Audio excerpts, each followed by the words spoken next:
What are we LARPing about today? We're LARPing about the very technocratic solution of income inequality called raising the minimum wage. Um, we are going to be talking about that. So let me just pull some of my. Now I have a nice little folder that I've started to stuff things into called empirical info. Oh, so this is probably one of the most pervasive. This is a meta study by the Center for Economic and Policy Research. Certainly not some sort of um, heterodox, fringe, lefty economist. That's not what raising the minimum wage is. Raising the minimum wage is about as mainstream econ as you get. And so this study here, and this is going to be a high level ideas. This is not going to be quite as beautiful as the other study we talked about with why Bernie was the most electable candidate. I encourage you to look at that. I have some clips. I'm going to have a YouTube channel. I'll work on that today. I'll upload Destiny's debate with me. It looks like on Destiny's YouTube, they're not posting his debate with me, which I was a little hurt that they didn't do that. But let's talk about the facts, right? One of the things you'll hear with the minimum wage, I'm going to, CGR, I am going to do the YouTube thing, but we have the momentum on this platform, so we're going to keep it up. And you know, we're at 121 viewers, so thank you guys for stopping by. Well, I'm sure they will get to it, but I think it's important enough of a concept, and honestly, like, not to jump around, I am reading. Why didn't I pull up a study from the Cato Institute? Good question. Good question. Adam Rainstopper says it's actually pretty intuitive before you see any data, because if I get paid more, I spend more. Others make more, companies make more, rinse and repeat. Adam, that is part of it. That is definitely part of it. The idea that when you raise the minimum wage, it's going in the hands of workers that are by definition poor because they're making minimum wage, and they have the highest, what's known as in econ talk as marginal propensity to consume. Another word of saying that is, if you give a poor person a 20 spot, they're going to go out and, take themselves out to dinner. They're going to go and, go to a movie. They're going to spend that money right away because their conduct is constrained by money, not by their desire. But if you gave $20 to Jeff Bezos, it just goes onto a pile somewhere and he doesn't even notice it. So what the minimum wage increases do is they transfer money from Jeff Bezos back into the hands of the workers that actually make the profits, right? And then they take that money and spend it right away. And so there's that net benefit of increasing demand in the economy. And the best part of that is the demand created is the type of demand that is most beneficial for our consumer economy. And it's local demand. Like, again, if you give someone poor a $20 bill and they go to McDonald's for dinner, that's a local McDonald's. And that's paying other low-wage workers. And that's being taxed in their local community to help pay for the roads. And that McDonald's locally has to pay property taxes, sales taxes, Social Security taxes. So it's all flowing back into the economy locally and nationally here. Whereas if you give $20 to Jeff Bezos, he might just go invest it in Vietnam. He might go invest it somewhere else, offshore, trying to seek the fastest return. Okay, let's get in there. So, vote Buttigieg 2020. Do you think there is never an effect on unemployment by the minimum wage? We are going to get to that, vote Buttigieg. But let me just say that among developed countries, I don't believe, unless you have a case, that there's ever been a time when our minimum wage has been raised that it actually had a negative effect in the developed countries. So I don't know the answer to that. There is a number that a lot of people have gone to as an optimal minimum wage. I'm not sure that I necessarily buy into it, but let's just say that the optimal minimum wage is about $5 higher than ours, according to those people, than it is right now. So we're way below that. Okay. So, what are we not going to talk about? The return of John Zerka? Not really a big fan of John. and the flat Earth takes. Kind of feel like that's a toxic strain. Using McDonald's as an example of local business. But Buttigieg, good point. I should have said the mom and pop taco shop. No, I would not. I would not like to debate him on flat Earth. I'm not going to platform anybody like that. He's also a Canadian who says he supports Donald Trump.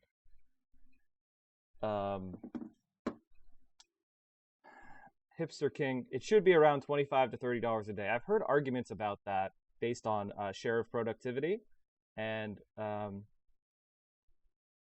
we can talk about what should the minimum wage be, maybe a little bit later. So vote Buttigieg. Yes, actually, your point is well taken. And the best part about the minimum wage proposal of, for example, that are on the table, and I'm going to tend to stick with the minimum wage proposals that are on the table rather than just like random figures, if you guys will bear with me, because I think that's more relevant to what's really going on in our country rather than just doing a purely intellectual, like, masturbatory thing where what if it became $15 tomorrow, because that's not what any plan proposes.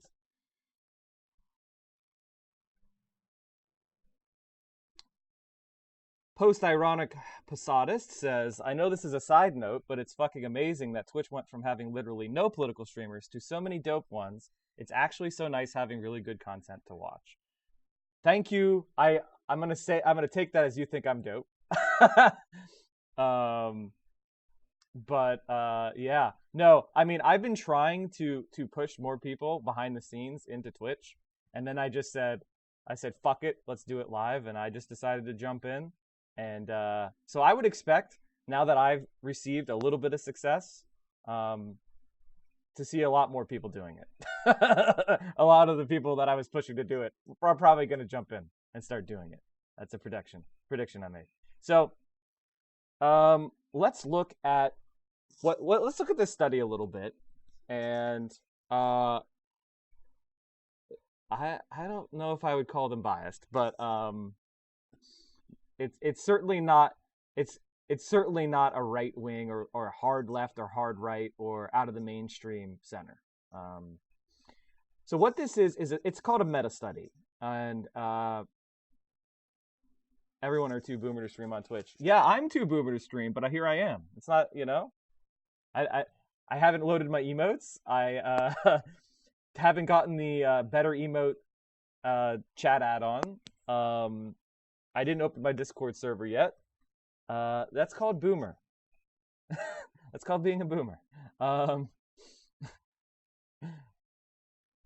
right, so let's look at this center. So this is a meta study. Getting back to what I was saying. A meta study is basically a study of studies. Thanks for the follows, guys. Really appreciate it. Thanks for showing up today and being interested in this. This is some nerd talk. This is kind of a little bit of a lecture. We're going to try to make it funner. But I just want to cover, we'll start by looking at one of the main sources of the information we're going to be talking about tonight. Thank you. Thank you for subscribing with Prime, Digital Bean. Much appreciated. That's right, Zeldin. You gotta just do it. Cross content tonight with actual Jake. We can do that in a little bit. Let us get rolling and get some momentum in the stream going before we bring in other people a little bit. Is there a meta analysis from Wolfie? 5head. That's a good question. I want my ugly face to be an emote at some point. That's the kind of thing I think of late at night. If you want your face to be an emote, I'm just saying, 100 gifted subs. I might make that happen. Although I don't know if I'm allowed to sell emotes. I don't think I'm selling emotes there. I'm not actually promising. All right. Let's see. Let's talk about the meta study while doing a Bernie impression. I need to work on my Bernie impression. It's one of those things that I get struck with inspiration and then it's good, but when I try to do it on demand, I suck at it. All right, so what is a meta study? Meta study is just basically a study of studies. We look at every single study of the minimum wage, right? That's existed, and then we look at what the economic kind of consensus is on minimum wage right now, and yeah, so we can look at the facts, because one of the things that the opponents of minimum wage do is they will come up with all these stories, right?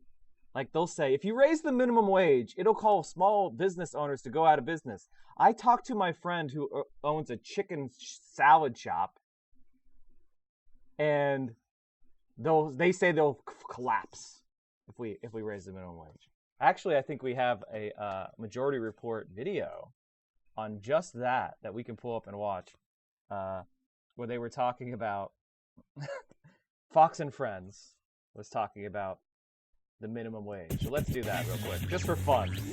Let's do that for fun. Speaking of which, the right has been on a real tear as of late because of the minimum wage. Like I say, the best thing about that is that they are promoting the fact that the Democrats actually voted to raise the minimum wage $15 an hour. I think Nancy Pelosi couldn't have hoped for more. They passed 60 bills. None of them got any attention except for the rising of the minimum wage. And why is that? Because, one, let's just say the idea that people would... I like chicken salad, but as you can see from my complexion, that's not a surprise. And if I had to make any bet in the entire universe, I would say that the person who owns a chicken salad franchise is a Republican. I think that's probably one of the safer bets you can make. Would be that labor would in any way be empowered. And I did a fascinating interview on what happened with the car industry in the United States. We're going to run that during vacation at the end of the month. But it's fascinating. The obsession with getting the cheapest labor costs possible thanks. Is stunning. And of course, the dynamic really to look at, right? I mean, a dollar figure is just a dollar figure. It doesn't mean anything without a sense of like how much this thing costs and how much productivity is there. Productivity is basically like how much money is being generated by a company. And then you start thinking about the share of Thanks for stopping by, everybody. Labor in that productivity. I'm going to how much of try profits to get these essentially are going to, or revenue is going to labor relative to the productivity and to the overall share of revenue. And we know that even at $15 a minimum wage, workers are still getting less of a share of productivity or relative to productivity than they were 40 years ago. But yet they're very concerned because, like the Wall Street Journal has a piece today about how 6 months later, people are really worried about the rise in the minimum wage. Edgar wants me to do there's no data. They just need to be like theory. 2 or 3 people who are like, yeah, we'll think about that. We'll maybe a little bit somebody later. from the Chamber of Commerce who's like, yeah, this is bad. It's a lot of concerns. A lot of concerns. You don't see people at Fox News talking about rental real estate prices in New York that are driving businesses out. It's always labor costs are too much. Here is Stuart Varney, again, on Fox and Friends. And it's always great to see the Fox and Friends people feel this is personal. And they feel these tragedies. Here is Ainsley Earhart talking about her friend again. One of my best friends lives down in Florida. She has a chicken salad restaurant. They sell chicken salad. I asked her, could you survive if you increase it to $15 an hour? She said, absolutely not. It would take us under. She said, granted, the employees I have that work really hard, that do a wonderful job, they do get paid a little bit more, and she gives pay raises. But you got to earn that. Don't let politicians set wage levels. Okay, pause it for a second. Wait a second. So I'm unclear what Ainsley is saying at the end here. They actually get paid the minimum wage? Oh, not 15, Sam. They might get like $14.25 if they're a really hard worker. But you got to earn it. Yeah. Like, what does that mean? Like, here's the thing. Opportunity. Well, what does it mean? Salad sandwich place. What percentage of your productivity do you deserve? Right? Like, you never hear this that concept even come up in these situations because it is completely random. It's basically charity. In a chicken salad sandwich shop, my understanding is that you could actually, I'm trying to pretend like that's not hilarious. Where do you And get that- the names of the sandwiches? The chicken salad sandwich shop, you could assess how many sandwiches are my employees We were watching a show, That is kind of how. That's how. Welcome to Twitch. All I can say is, welcome to Twitch. But what I would say is, this is fun because what we're doing here is, by the way, I love the Majority Report, but we're really watching this because I want to hear what the right wingers are going to say, so we can deal with their objections, right? That's what's going on. Mike the React streamer. Yeah, definitely. That's going to be a lot of the content. Hipster, don't get. Do I look like a gamer? Of course I'm a gamer. Now, do I identify as a gamer American? No. But I am, unfortunately, a gamer. Sort of like per hour. And what is my profit on that? Or what is my revenue on it? And I can find out how much of that revenue is dedicated to labor. That delta between your revenue and what you pay labor is whatever you as a chicken salad sandwich shop owner. Okay, maybe we need to skip ahead from Sam. I love Sam, but he's not really making the arguments that I would make. They sell chicken salad.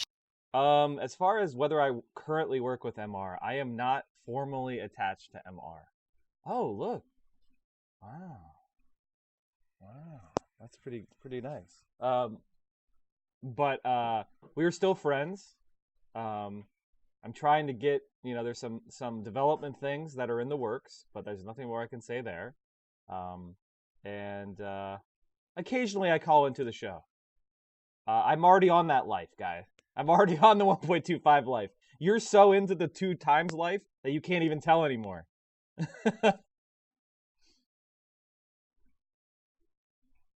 Oh, Hate Non Gloria asks, Central Committee, I was thinking about going to my first DSA meeting, but after seeing those videos of the meeting, it was a little off-putting.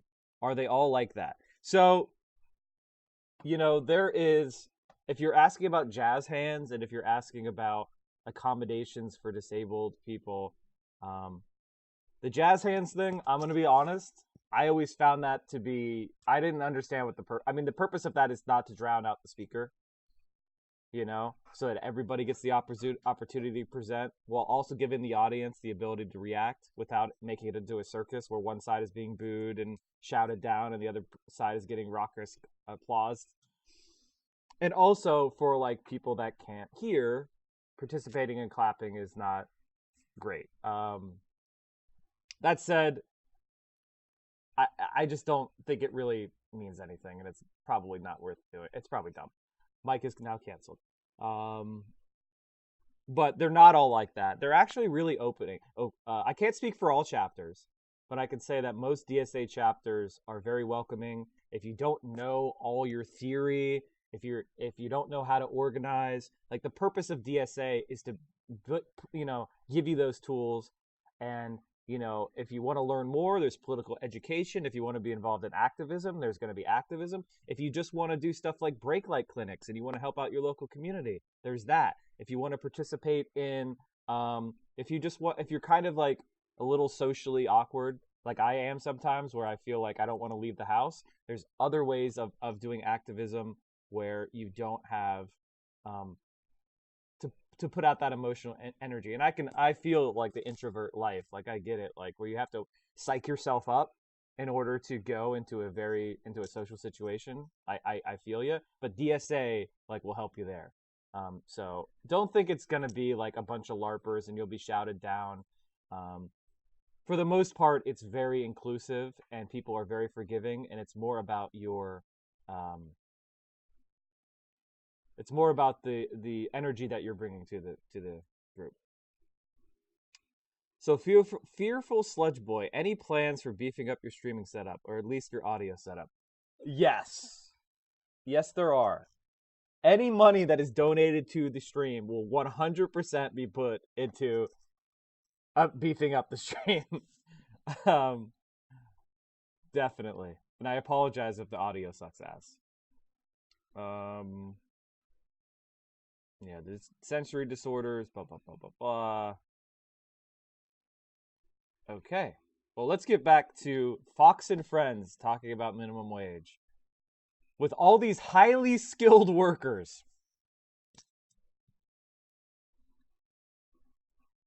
Oh, Cave Yeti. Thank you. It's good to see another Pennsylvanian in here. I asked her, could you survive if you increase it to $15 an hour? She said, absolutely not. It would take us under. She said, granted, the employees I have that work really hard, that do a wonderful job, they do get paid a little bit more, and she gives pay raises. But you got to earn She that. gets pay Don't raises. let Oh, you gotta politicians earn it. set wage levels, because they're buying votes. They're saying, you vote for me, and look what you get. You will get a raise. You'll get $15 an hour. That sounds like a... Yeah, it's not like we didn't watch President Trump walk through the 21st Century Club. Is that what that's called? The 21 Club? To people eating like $500 dinners. Literally tapping, I'm going to cut all your taxes. Give me a break. And I can tell. Couple questions, because we have more Sam going on here. One person to me say, what have you thought about my 2 conversations with Destiny? Cornholy, thanks for coming over. Destiny watcher. I thought they were great. I felt like he was really open to what I was saying in the Bernie electability argument. I hope I changed, at least if I didn't change his mind, I made him respect the point of view a lot more, and that maybe there are good arguments for Bernie being the most electable, and it's not just what Bernie bros want. It's actually looking at the voters and saying what might appeal to them. As far as the TPP thing, listen, believing in trade between nations and peoples and integrating the world together is not necessarily a right-wing belief or a left-wing belief. I think it's probably more left-wing in the sense of international solidarity. And there is a lot of evidence that trade and intercourse between peoples is a good thing. So if you hear the idea of like free trade and you think that, oh, that's a good thing, that's not necessarily a bad position. And there is a lot of evidence that trading is good. The rub here is, I don't think that a lot of the conventional wisdom, especially among the centrists, commentators and economists, is they haven't really dealt with the objections to the way globalization is being handled. And so I think and Destiny has read a lot of the mainstream econ/centrist view. And so when I came to his stream just saying things I knew off the top of my head, compared to somebody who had been waking up at 5 a.m. to compile as much arguments and data and hard and empirical facts as he could find for his point of view, I'm not going to push him off that view unless I can bring the evidence, which I didn't have at my fingertips. But overall, I felt like the conversation went well. Everybody, thanks for coming on. Vote Buttigieg 2020. How do you account for the fact that general election polls are highly inaccurate this far away from the election? So if you look at I have a clip called "The Empirical Case for Bernie Sanders Being the Most Electable," or it's something like that, where I talk about that, which I don't rely on general election polls, but I will say, as an aside, general election polls for Bernie Sanders are very good. And you're right that they are highly inaccurate this far out, but we're not relying on those. I think that's more of a strike against Biden than it is Bernie.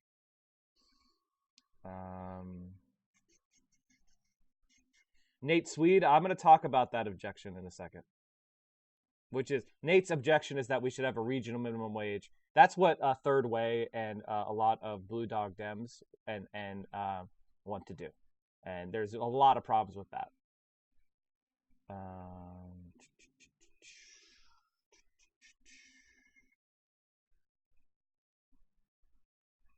Yeah, it's pretty frustrating watching him in his chat acting like some basic economic concepts are ridiculous. Yeah, I mean, again, that's just like your knowledge base that you're operating from. So if I want to change his mind, I've got to give him a base to build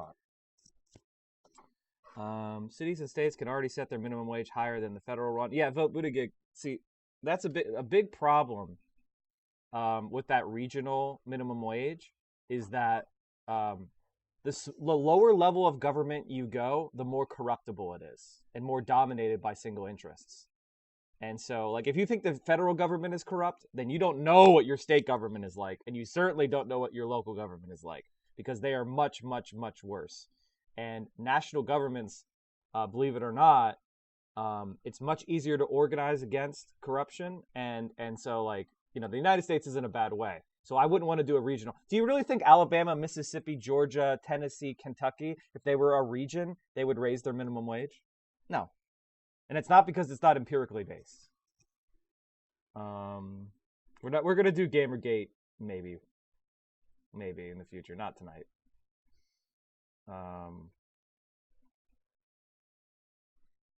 I'm assuming that money velocity is equal across all states and regions. No, I'm not. I'm not. For example, like I would be comfortable to say that a $15 minimum wage in Pennsylvania would be less risky, or another word of saying there is zero risk, versus a $15 minimum wage, and I think Mississippi is the poorest state, or is it Alabama? We could talk about that.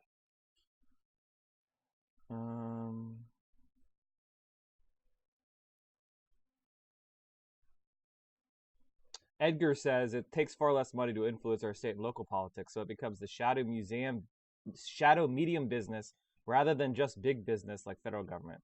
Yeah, Edgar, that's true, but it's also big business.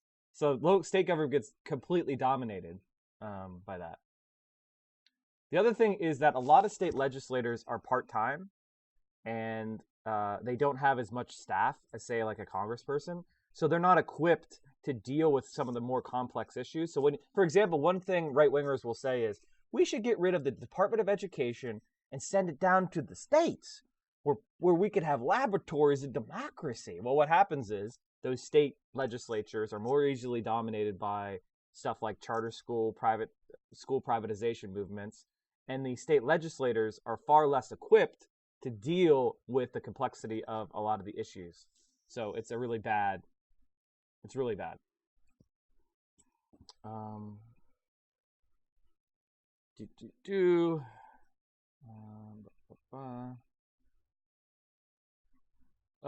Minimum wage should have been attached to productivity 50 years ago. Well, yeah, if that were the case, the minimum wage would be like, what was it? Last I heard of, like 22. So, yeah. And by the way, there are countries in the world where the minimum wage is already like $15 an hour. And guess what? It didn't hurt them.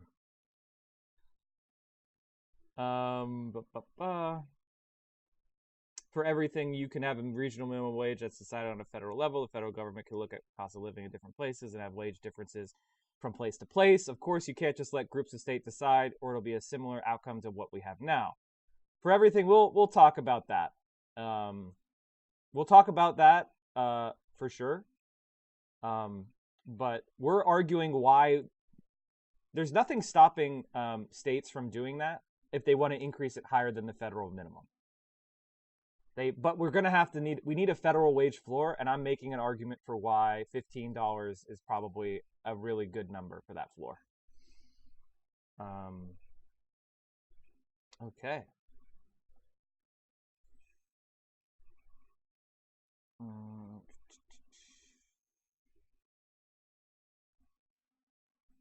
What is my water cooler pitch on $50 minimum wage and why it isn't bad for businesses? Okay. Yeah, it's hard to do an elevator pitch, but basically we've raised the minimum wage 22 times in the past and never seen a significant disemployment effect in the United States.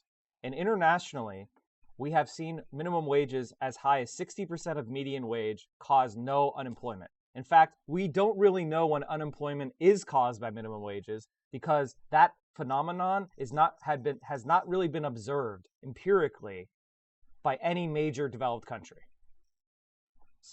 So that would be my elevator pitch in a nutshell. All right. Okay. Well, thanks everybody for the kind words, the subscriptions, and the follows. I really, really appreciate that. We do have a weekly goal of 100 subs. 100 subs. But We got 82. We got 80 last on our first day of streaming with a sub button. So we did okay. We did okay. And the more subs we get, two things: the more time I can dedicate, and you will see that money immediately reinvested in the stream. The first number one priority is microphone, followed by lighting, and then camera, and then we'll go from there. Okay. All right, and thank you, Replicator, for the Twitch Prime. All right, let's go back to the chicken salad clip. Just by Ainsley Airhead's personality, that her friend is the worst boss ever. Who knows? Who knows? If The you're bottom not line, committed to the mission of selling chicken salads, then you don't belong here. If it's just about the money and not the idea the amount of of- putting the best chicken salad on a plate that can be put on a plate, then you should not be in this business. But it's better than buying votes. This is buying votes with capitalists' money. You Even just better. make them give Now, it to the we Thanks did a for little the sub, research. George. Curious we George don't know if Orwell. it's the same company. I want to be clear about this. However, Ainsley Earhart did visit and promote a chicken salad restaurant in the Glades, Florida. Is that what it's called? The Village. The Villages. I don't know where that is. Somewhere in the Florida. It's in hell. And it's a very hoity-toity place. And we just looked up that company. And this company, what is the chicken? No, it may not be her. It might not be her, but Chicken Salad Chick is at least the first one that comes up on Google. There and the could one be that- multiple chicken salad restaurants in Florida Which might also be a chicken problem. salad that are palace. also friendly with Ainsley Earhart. Because I try maybe to keep once my you get business- into that chicken I salad, try to Sarah- be friends with so just- everybody in the chicken salad cartel. But we just saw an article about that chicken salad chick, and they gave $100,000 to charity to deal with cancer. I think Cancer it is. and hunger. One thing, we're not going to be doing the Stalin discussions today. So if we could avoid that or USSR talk, I know that's like that's the thing that people like to do to distract from what we're talking about. What we're talking about is a very incremental, well-proven technique of decreasing wealth inequality. That is not just the right thing to do morally; it's the right thing to do economically and empirically. So let's focus more on what we're trying to do, as opposed to like what happened in 1933. Cancer and hunger, and good for them. Fucking But I have Christ. another suggestion, that businesses are not responsible first for charity. They're first responsible for paying their workers. And so pay your workers. If that $100,000 doesn't cover it, which, boy, you got a lot of workers. I'm and not you're paying trying. them very little amount of money. I'm not trying to control chat. I know it's like trying to control the tides. You can't do it. Locations. But if that $100,000 doesn't cover it, don't worry. I mean, you don't have anything left because we're going to tax those workers. We'll take some of that money, and then you promote cancer research by the government. And then think of how that money travels to getting to those that cancer research. It goes into your employees' pockets. Then they pay it out to someone else who's got another business. It goes in sales tax. It goes in wage taxes. Everybody gets paid. And then the money still ends up going to cancer research. Sam, do you understand logic? Oh my God. I'm just looking at the menu right now, and it's like so much mayonnaise. It's making me a little bit nauseous. A good place for that in Florida. I feel like I'm on too much tuna right now. I'm being pranked. All right, so that wasn't quite as interesting as I thought it was going to be on this. I must have misremembered it.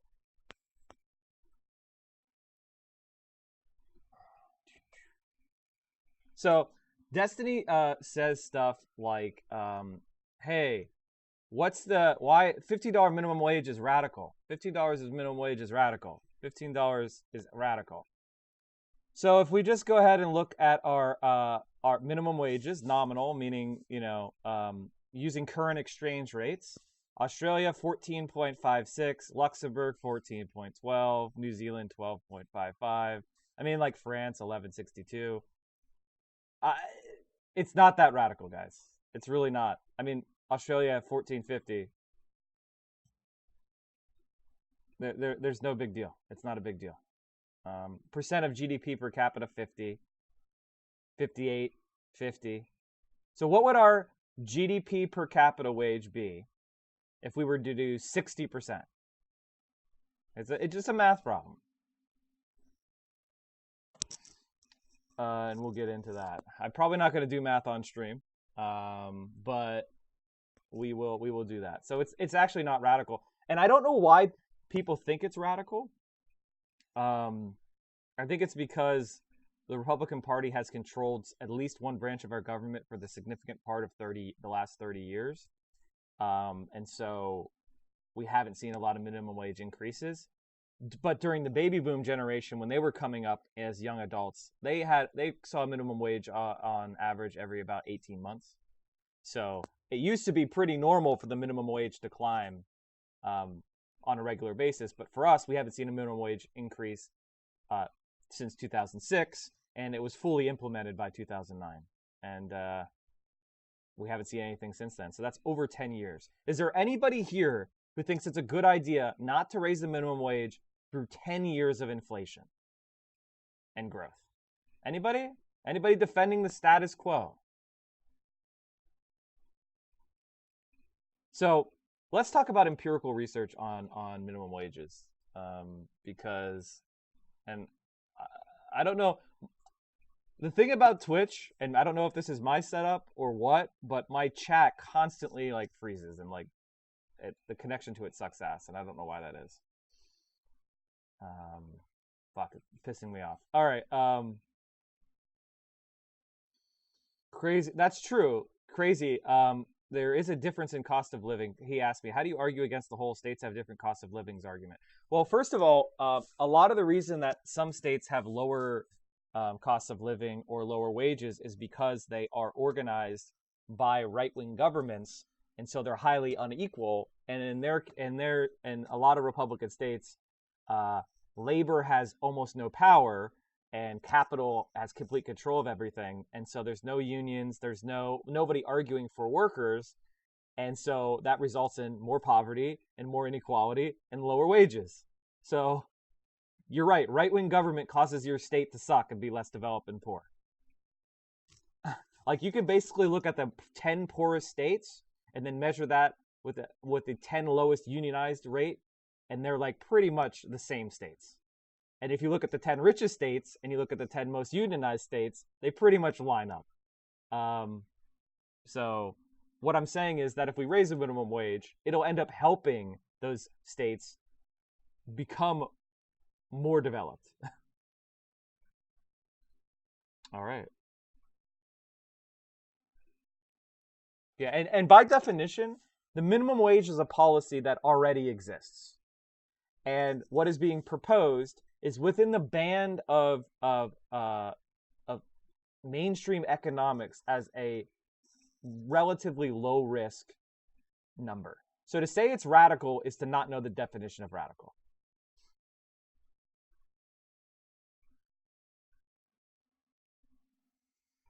I mean, I'm going to use, like, when I use phrases like neoliberal, I'm going to cleave closer to what the academic definition is as much as possible, as opposed to the amorphous, shifting blob of internet culture. And $15 minimum wage is actually pretty moderate. So let's talk about, before we get into why the $15 minimum wage is not a big deal, let's talk about what's the evidence on minimum wages right now. And let's talk about that. So we've been studying the minimum wage as an idea since it became a policy. Trans rights are human rights. King Broken, you're welcome. Thanks for the follows. Oh, Jameson. We can talk about Nordic countries later. He asked me, but Mike, the Swedish system doesn't have a minimum wage. I thought you sock dems love the Nordic model. Well, we'll talk about that. We'll talk about that later.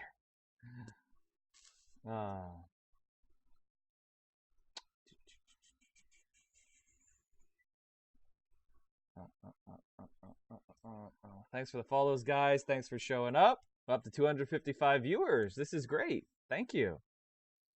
All right. We're gonna talk about the objections later, but let's all get on a common understanding of what the data shows, and then we'll do that. Okay. So let's read a little bit from the study. Empirical research on the minimum wage. The volume of research on the employment impact of the minimum wage is vast, and a complete review is beyond the scope of this report. And here's a summary. In 1977, the Minimum Wage Study Commission undertook a review of the existing research on the minimum wage in the United States and Canada, with a particular focus on the likely impact of indexing the minimum wage to inflation and providing a separate lower minimum wage for younger workers. 4 years later, they released a report, and they found that the unemployment impact would be negative and smaller than that for teenagers. Their summary is that any disemployment effects of the minimum wage were small and almost exclusively limited to teenagers and possibly other younger workers. So like the first major study of minimum wage couldn't really find an effect. And when they searched for an effect, they thought, well, maybe it hurts teenagers. And that remained pretty much the standard way that most people looked at it. And then we have this is the primo study. This was a study that really changed anybody who was empirical in their economic beliefs. They changed their mind when this study was released. It was the Card and Alan Kruger 1994 paper on the impact on a fast food employment in minimum wages.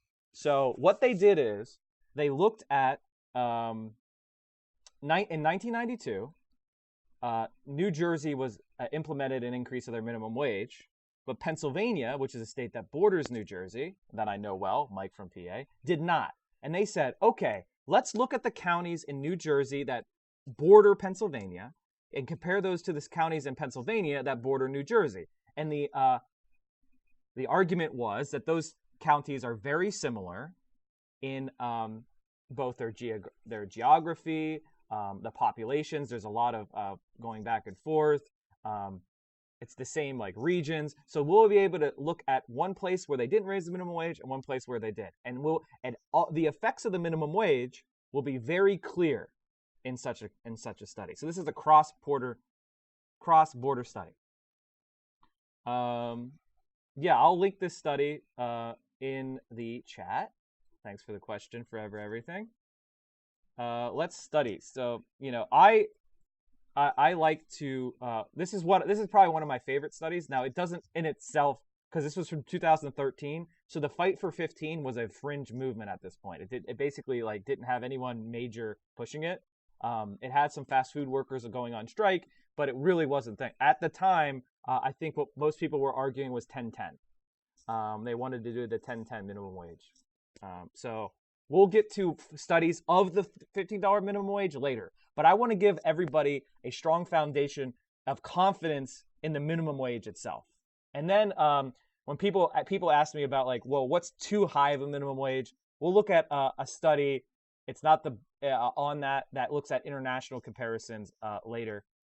If you guys are still interested, or if we get bored of this and you feel like you've learned enough, let me know. We'll like do a majority report deep lore stream again, like late last night. And we'll learn more about the majority report. All right. So everybody got this. So, all right. Okay. David Card and Alan Kruger's 1994 paper on the impact of fast food employment of the 1992 increase in the New Jersey state minimum wage. Now, they focused on fast food employment because I don't know if you saw that, if you were here for that Fox and Friends chicken salad argument. They were trying to say that, like if there were any employee that is productivity is lowest and they're the least skilled, it's probably going to be people in the fast food industry, right? As far as from an economics point of view. So if there's any job that might fire people because they can't afford the $15 minimum wage, you're going to find it at fast food restaurants or chicken salad shops. So let's look at their employment because that'll be the clearest indication that the minimum wage increase can hurt those people. Thanks for stopping by. Thanks for following. Hit the follow button. If you have a Twitch Prime and you would like to get me a new microphone, that would be great. All right, let's go back to the stream. And I apologize for like poor quality, me being a boomer. things screwing up. Yeah. I promise I'll get better.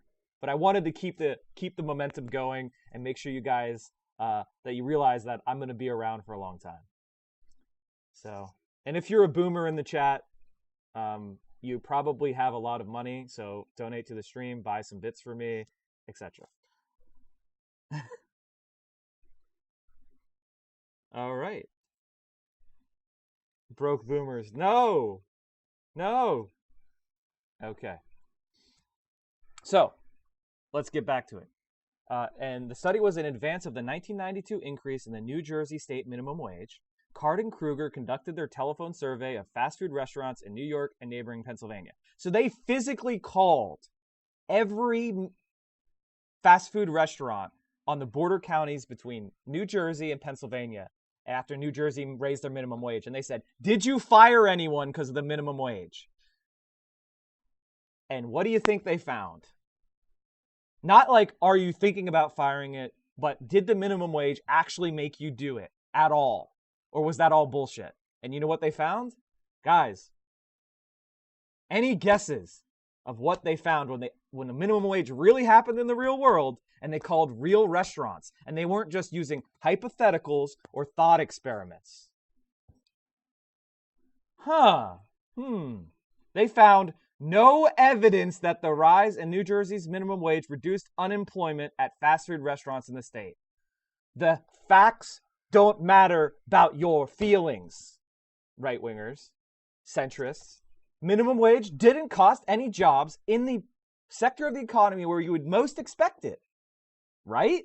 Whoops-a-daisy. So this study it was a watershed moment in empirical economics, which is where people who look at real-world data and they measure things rather than just have thought experiments. And that opened up the floodgates of research on minimum wage increases and where they are empirically.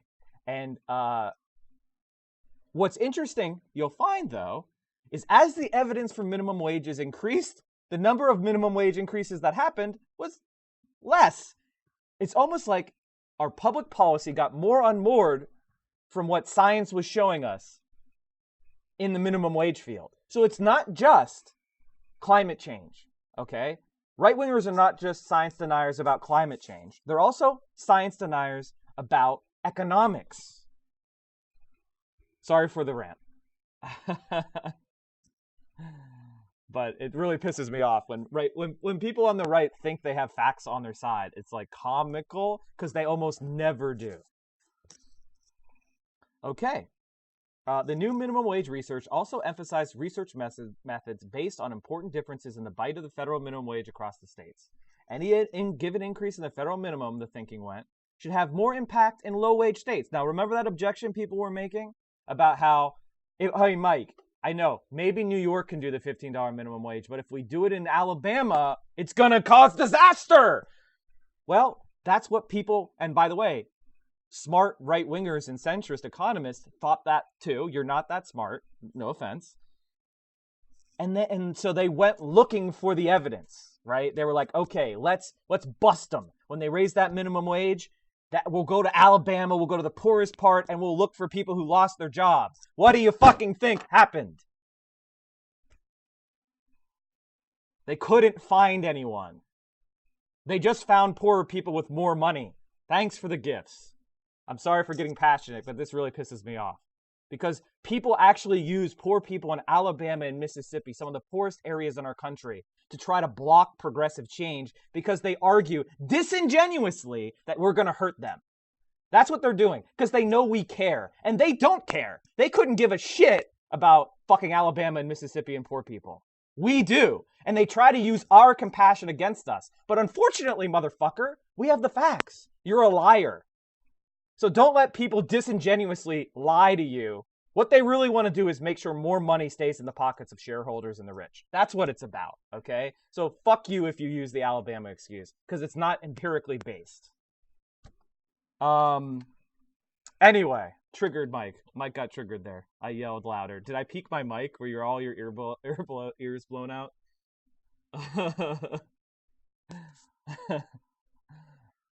Thanks for the subs. Thanks for the cheer, big man. Appreciate that. Yeah. Anyway. So let's go to another card, for example, divided the U.S. states into 3 groups: low impact, medium impact, and high impact, according to their share of the teenage workforce that would be affected by the 1990 and 1991 increases in the federal minimum wage. His analysis concluded, comparisons of grouped and individual state data confirmed that the rise in the minimum wage raised average teenage wages. On the other hand, there is no evidence that the rise in the minimum wage significantly lowered teenage employment rates, even in high-impact states. So that objection you talked about earlier was directly refuted, and that was done in 1991. Do you know this? Did you learn this in school? This is what the facts show. So don't come to me with this weak-ass shit, because we already dealt with it. What, 30 fucking years ago? You're 30 years behind. Catch up. Catch up to 20 fucking 19. And in fact, the evidence was so strong. The evidence was so strong that they wrote a book, Myth and Measurement, The New Economics of the Minimum Wage. Did you learn about this book? Have you seen this book? Has anyone talked to you about this?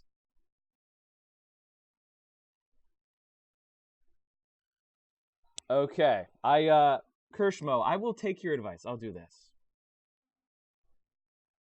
Thank you for the, sorry for the passion, but like, one of the things that we need to do as leftists is we have the emotional case down. We know what's right here and here.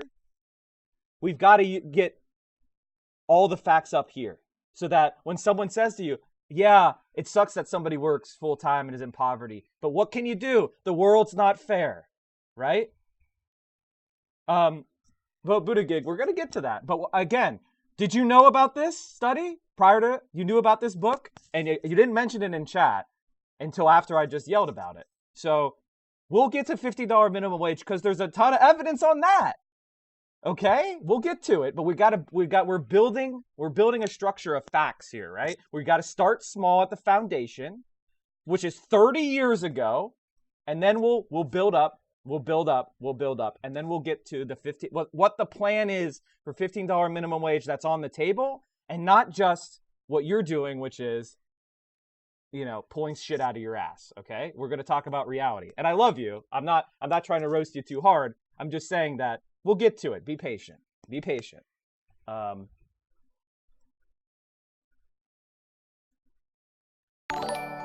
Thank you for subbing with Prime, Crazy Bilal. Much appreciated. Updated information. We're going to get going. So, Myth and Measurement also inspired considerable response from economists, more critical of the minimum wage. Blah, blah, blah. So a lot of right-wingers, when the facts started coming out, they started scrambling because holy shit, if this becomes consensus in the economics field, then it'll be very hard for us to work for our paymasters, the super wealthy. And by the way, we're going to pull up a survey of economists about the $15 minimum wage that was done 4 years ago, and you'll find that there is a split based on that person's partisanship. Mainstream economists and left-wing economists basically are in total understanding of the empirical facts, and right-wingers who they believe we should abolish even the minimum wage as it exists are intransigent. And the evidence has and by the way, $15 minimum wages now has already started to happen in the real world. So we can look at the places where it's starting to happen, the plans for $15 minimum wage that are identical or similar to what we have at the federal level. And we can look at those places and say, where's the proof of this horrible, radical unemployment? And by the way, if you're one of those people that isn't starting to be persuaded yet, you still think the $15 minimum wage is going to cause a jobs loss. Make a prediction. Tell me how much jobs were lost in the places that it's been implemented. Tell me the percentages. And there's one study that's been horribly refuted from Seattle that came out, and it's an embarrassment because they fucked up the spreadsheets. So if you link me that, it shows that you're not very good at Google. But other than that, let's do it. Let's fucking do it. Put your money where your mouth is. Okay?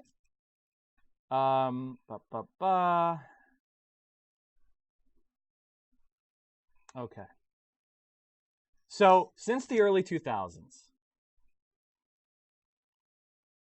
Marble Tabletop asks, Central Committee, would Bernie's push for raising the minimum wage be more amenable if it was $10 or $12? Fados just pointed out, and this is actually a really good example, is Portugal just had a $20 increase in the minimum wage in the past 4 years and unemployment decreased. That's exactly correct. Fados, one of the things that's really interesting is Portugal is one of those countries that we will talk about at some point, but they had a coalition of socialists and I believe communists who gained control of the government, and they have gone against austerity, right? They have decriminalized all drugs, and they have pursued a pretty left-of-center economic policy. And while all the rest of the countries in the PIGS, which is Portugal, Italy, Greece, and Spain, who have pursued the right-wing austerity path, they're in deep shit, whereas Portugal is one of the best recovering states and all those things. So again, facts, logic, evidence. In fact, when the socialists gained power in Portugal, a lot of the capitalists tried to downgrade their credit, right? And there was a scandal because as time went by, it was clear that the left plans in Portugal were working so well. It was restoring Portugal's economy, and they were starting to pay all their bonds. They're making their bond payments on time. Their balances, their fiscal balances started to improve and look better and better. They were collecting more taxes because they had more economic activity. And some of these right-wingers tried to suppress these facts from reports, and then eventually it came out, and so their credit has actually been upgraded in Portugal. So that's something that's an aside, but I think it's really funny because you can kind of see the one thing that right-wingers don't want you to do is look at what happens in reality. They want to do thought experiments. They want you to believe things intuitively as opposed to believe things empirically. And they try to conflate the two, and they're not the same. Empirically, just because you make a prediction and it makes sense to you, you should go and look and see if the prediction came true. And if it didn't come true, something was wrong with your model of the world. Not something is wrong with the world, and you've got to make the world fit your model, which is what right-wingers try. All right. Well, sorry. Let's. Grove Command says we got $15 minimum wage in Seattle. We good, fam. I know you're good. And Seattle was the first place to start pursuing the policy. And I believe your unemployment rate dropped now to 3%.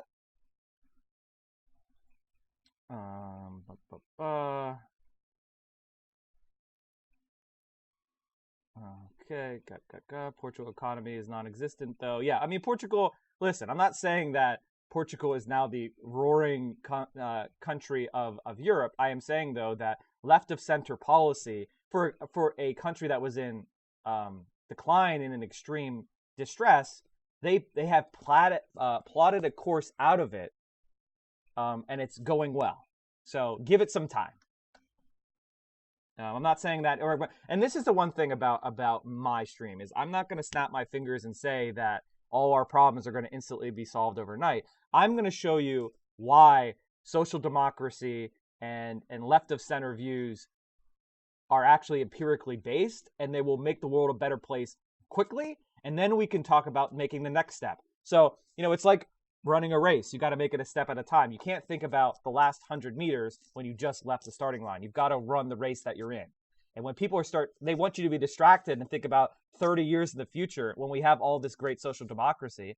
Well, let's get there first, and then we'll start pushing the horizons again.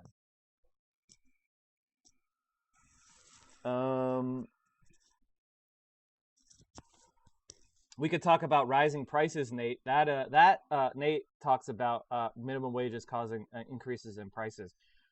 What do you think of this study? Do you think it deals with your objection? If you have an objection, I know we're all very smart here, but do you think anybody else would have had that objection before? Or are you a genius? All right, let's scroll through here. Ba, ba, ba.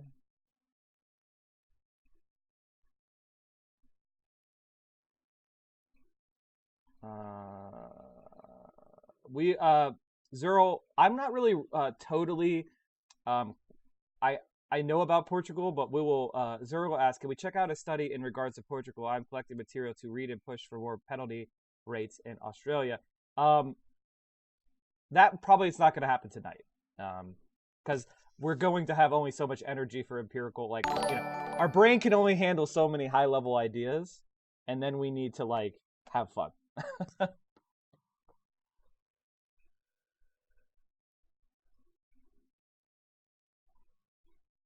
So for everything asked, Central Committee in my economics class I took in college, we learned that if the minimum wage is below the wage equilibrium or whatever, there won't be layoffs. I don't think many economists would argue with this study. The higher minimum wage is the real question. Is it okay to double minimum wage in a shortest period of time? So here's the thing about your economics course. I don't know what level that was for everything, but there's no such thing as a wage equilibrium, because what the fuck are you talking? Do you mean like low skill workers? Do you mean high skill workers? Like the labor market is highly fragmented, and when you say something like wage equilibrium, that's really oversimplifying it to the point where you're no longer talking about reality and you're using, as we said before, a thought experiment. Which is why the card study of minimum of fast food workers is so important, because that is the group of people that you would intuitively think would be most at risk from a minimum wage increase. Do we all agree with that at least? And I'm going to keep scrolling here. Yeah. Don't most economists earn their living by scaremongering? No, there is a lot of economists who are center lefties or lefties, and they focus, and see, they're nerds, right? So they spend their time studying facts and figures and looking at spreadsheets and making empirical arguments to each other in the academy. And then the right-wingers are the ones who get paid by the Koch brothers to found the Cato Institute, the Heritage Foundation, and go on Fox News and spread lies. So it's much more, it's like climate change. Like, the people that deny climate change are funded by the oil companies to go out there and make their case. And the guys who are studying climate change because they're scientists and they're looking at facts. And so the similar dynamic happens in econ, where right-wingers are heavily, heavily subsidized because the rich benefit, and left-wingers are just there on merit and based on their facts, and they're not being subsidized to go out there and make their case, which is a problem. That is a huge problem in our society. Do I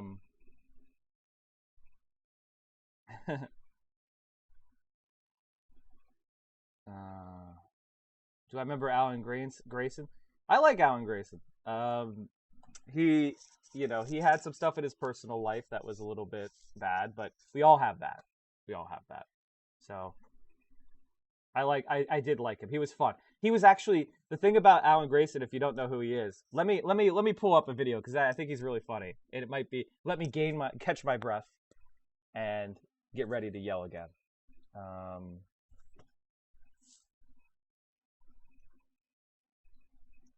we go.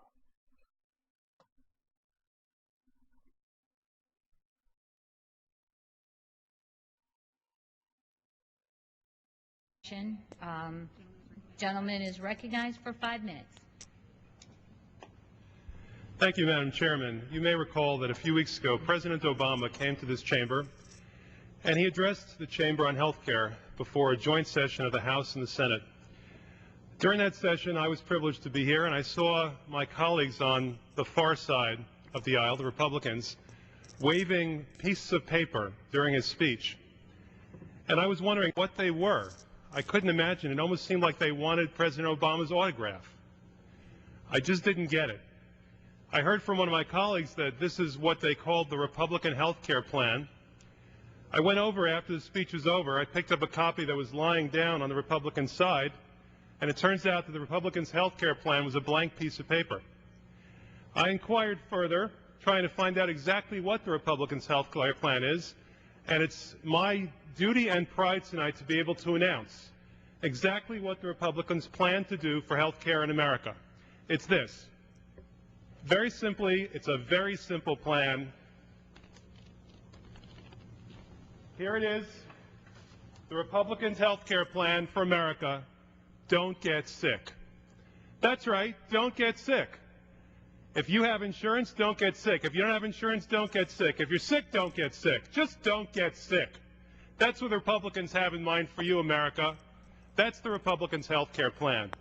But I think that the Republicans understand that that plan isn't always going to work. It's not a foolproof plan. So the Republicans have a backup plan in case you do get sick. If you get sick in America, this is what the Republicans want you to do. If you get sick, America, the Republican health care plan is this. Die quickly. That's right. The Republicans want you to die quickly if you get sick. Now, the Democrats have a different plan. The Democrats say that if you have health insurance, we're going to make it better. If you don't have health insurance, we're going to provide it to you. If you can't afford health insurance, then we'll help you to afford health insurance. So America gets to decide. Do you want the Democratic plan or do you want the Republican plan? Remember, the Republican plan, don't get sick. And if you do get sick, die quickly. Thank you very much, Madam Speaker. Anyway, that was an aside. That's some progressive legends from the past, and we're that's the energy that we want to bring to the stream. We wanna bring that.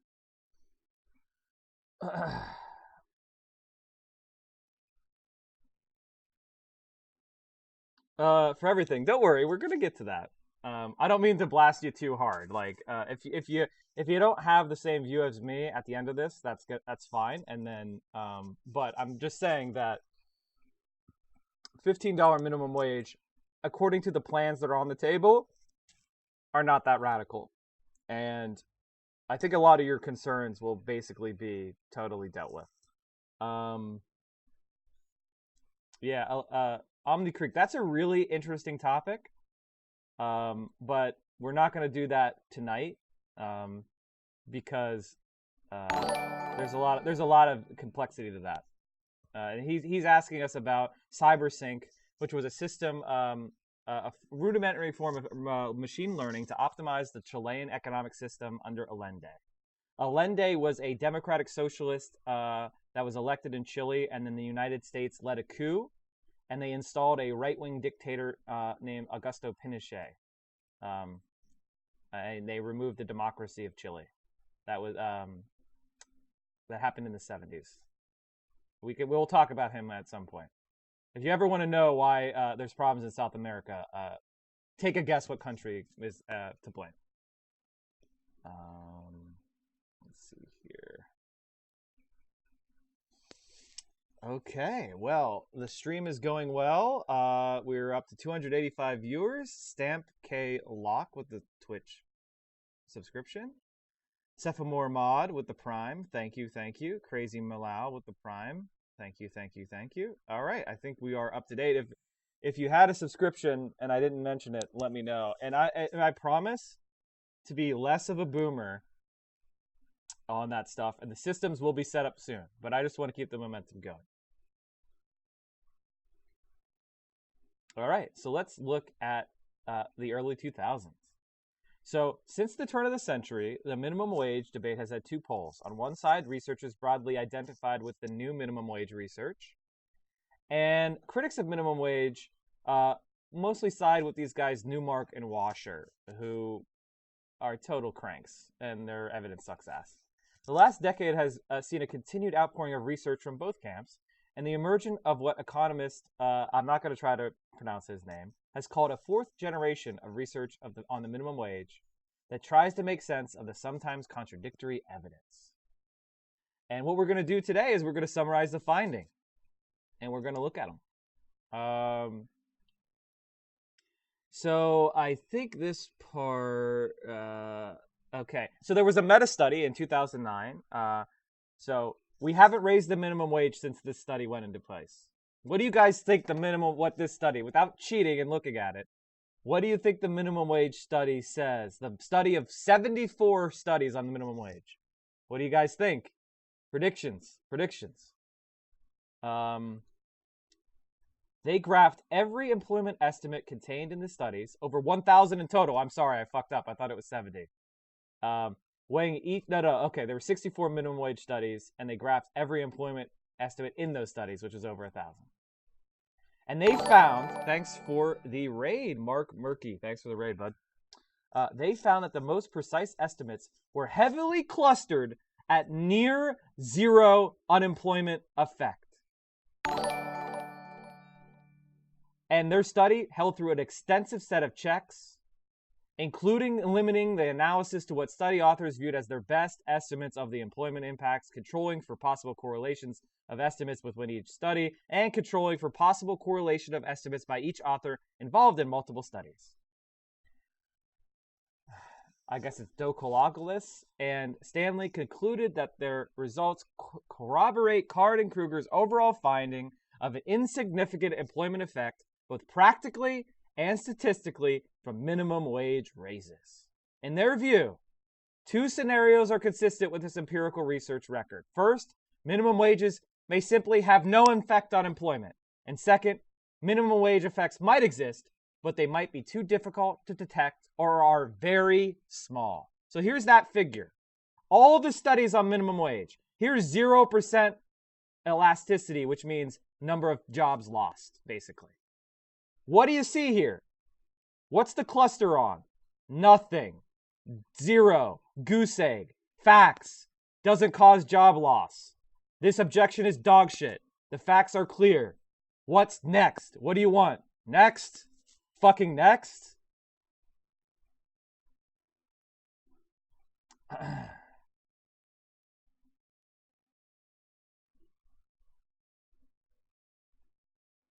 Paul Wolfson and David Bellman carried out their own meta-analysis of the minimum wage, focusing on studies only since 2000. So the newest research, the most updated. They didn't go and get something from 1929. They got only things since 2000. Okay? And what do you think? What do you think happened? They produced a range of meta-estimates controlling for many features of the underlying studies, including the type of worker analyzed, teens or fast food workers, whether the study focused on the supply or the demand side of the labor market, who the authors of the study were, and other characteristics. The resulting estimates varied, but revealed no statistically significant negative employment effects of the minimum wage. I mean, what more do you want? They were so confident that they could conclude that. So is anybody surprised by this? Did you realize the evidence was this strong? Or am I just preaching to the choir here? Or have you been lied to your entire fucking life? Okay. So, all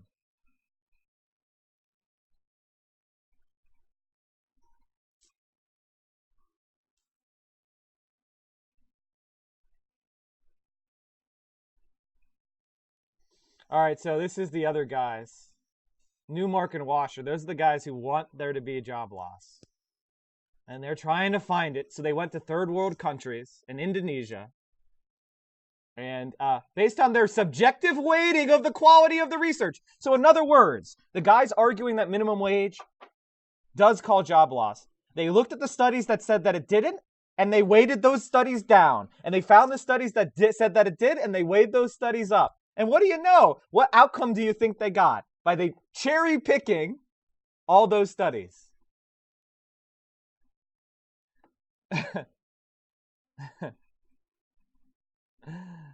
Those are what right-wingers do. They're propagandists. They're fucking liars. Okay? So let's look at a study. Now, this paper was in 2013, so nothing after that's going to be here. But facts continue to support this.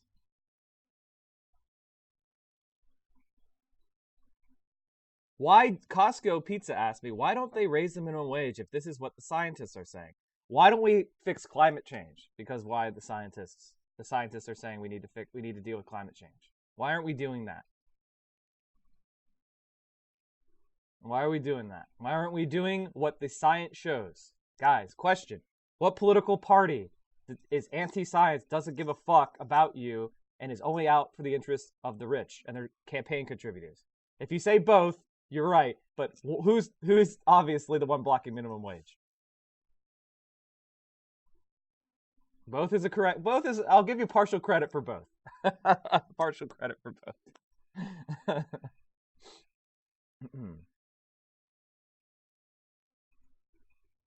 So, Dube, Leister, and Reich did another study. And they did a comprehensive reappraisal of both the new minimum wage research and its critic.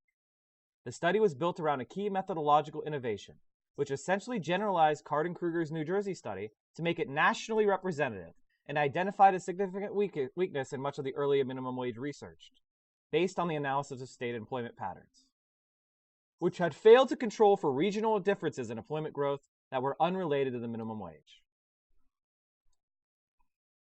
Okay, so what did they find? What did they find?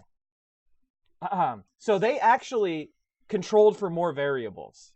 Like, because if you raise a minimum wage in a state, that's not the only thing happening in the economy, right? Other things are happening. I didn't see what Biden said tonight.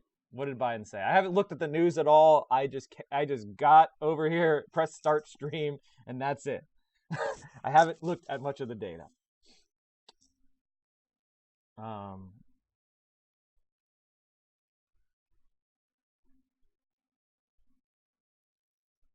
Biden just had a gaffe. I'm spreading it for the greater good. Poor kids are just as bright and just as talented as white kids? What? So does my burning is more electable from Biden argument make more sense now?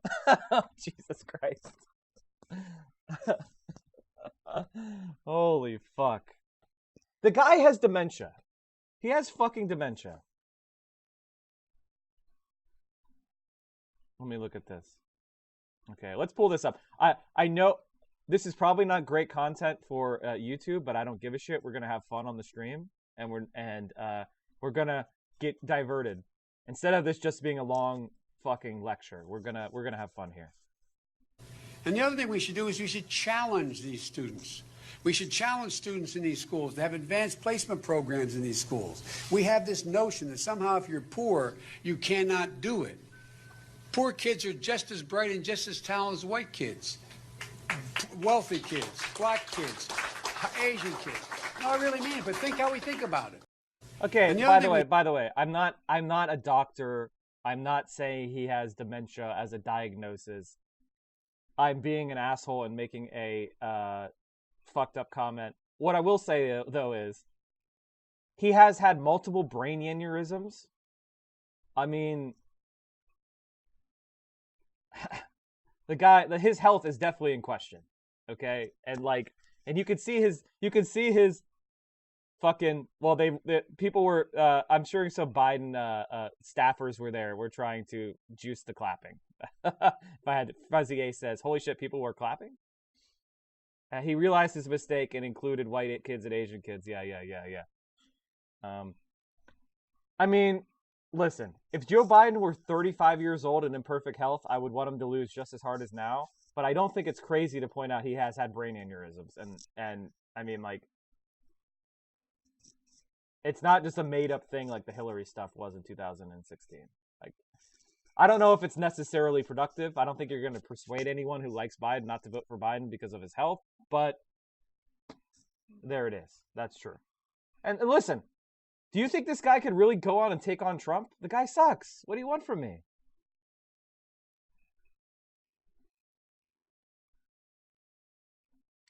So, what do you want from me? Okay, let's get back to the study of studies. Dester, Leister, and Reich. Now, before we got off track by the Biden being an idiot, we were talking about another study that controlled for more variables, because when you raise the minimum wage in an economy, that's not the only thing happening.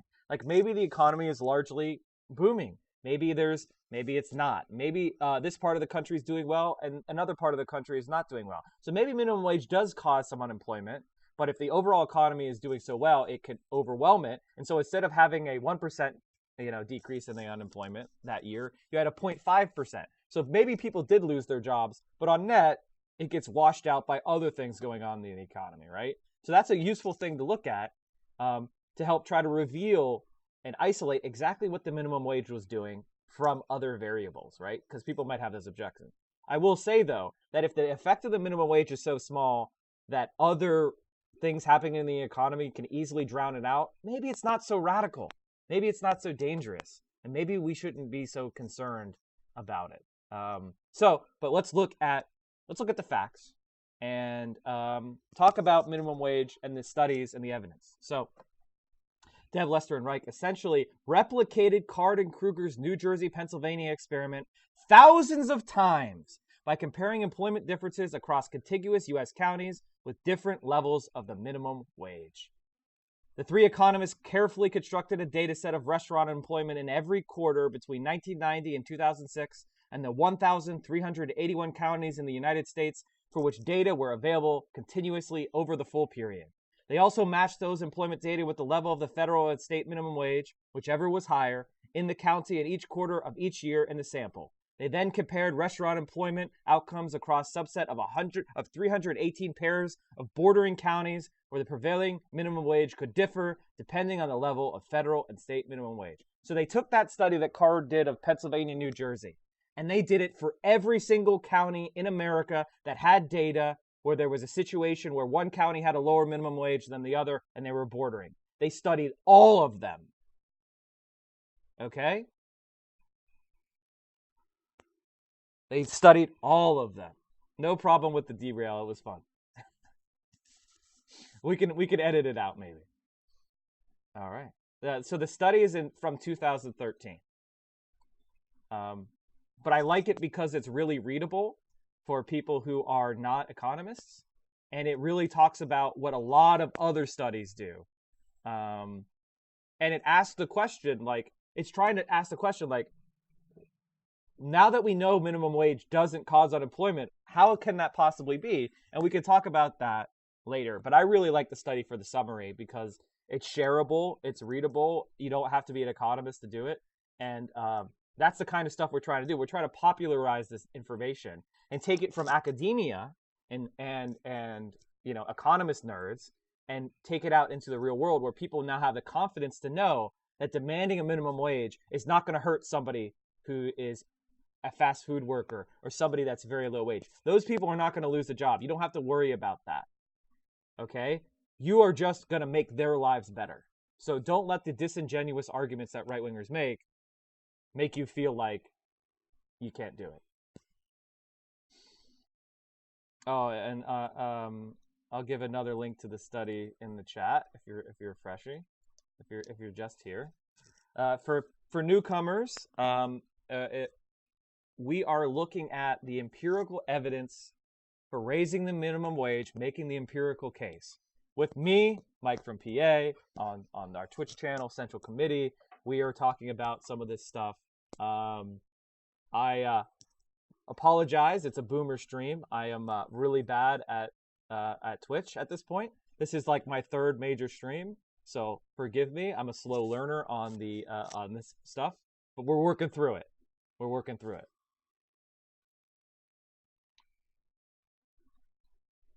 What's the small business angle you're making, Crazy? Make it again. I might have missed it because I'm ranting and reading my own shit and not always looking at chat. I don't vote Buttigieg. I don't agree with the generational change. For me, the most important thing is policy.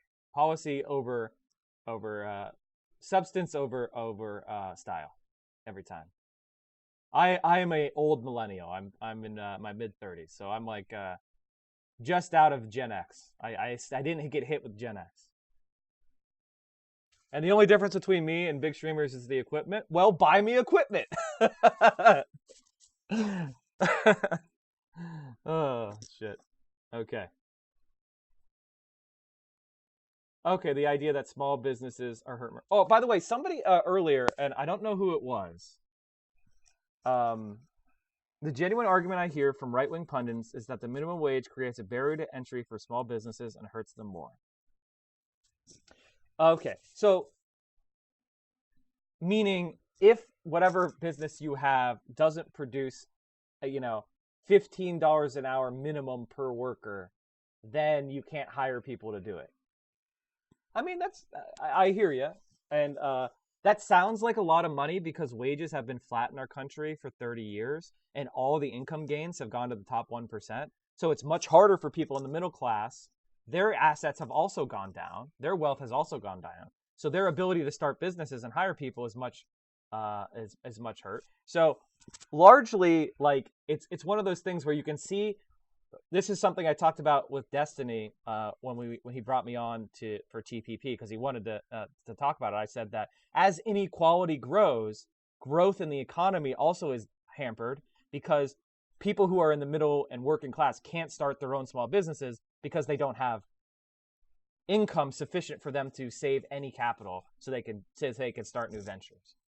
So this is like one of those things where when you raise the minimum wage, it's going to result in more people across the economy with the ability to save starter capital, and they can start new ventures. Now, this is definitely solidly social dem. We're not doing socialist theory. We're just talking about how the world works right now in capitalism and how you can make capitalism better. Ultimately, capitalism sucks ass and it's exploitative, but we're not on the horizon right now. We're talking about what's the here and the now and what's right in front of us and what the facts show empirically for left wing policy making. So we're gonna do that. We're not the horizon of beyond that, like capitalism sucking, and we're gonna talk about that later. Not today, but we're focused on this.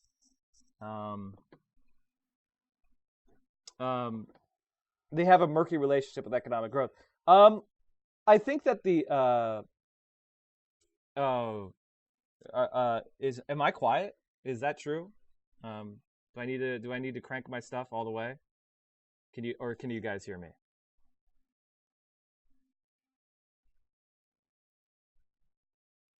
I don't have a subreddit yet.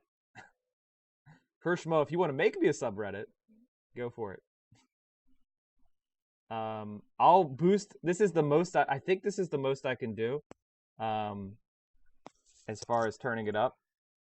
Let me see if I can work on. The thing is, I suddenly yell sometimes, and I don't want to blow out all your eardrums.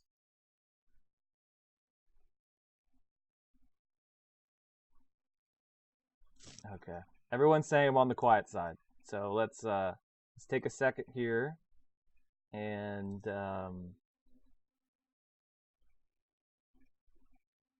Budagig, what was my question? I'm sorry if I got uncivil. I didn't mean to do that. I do get passionate though because a lot of people they're disingenuous with their objections, so I get a little bit.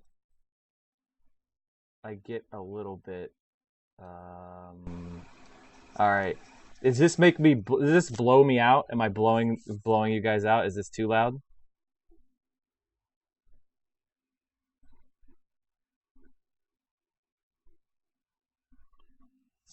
Edginess can be fun. All right. I don't want to blow us out too hard. And maybe I won't have to. Is the sound quality so shit? Or is it too loud? I really need to test this off stream. I'm so sorry for that.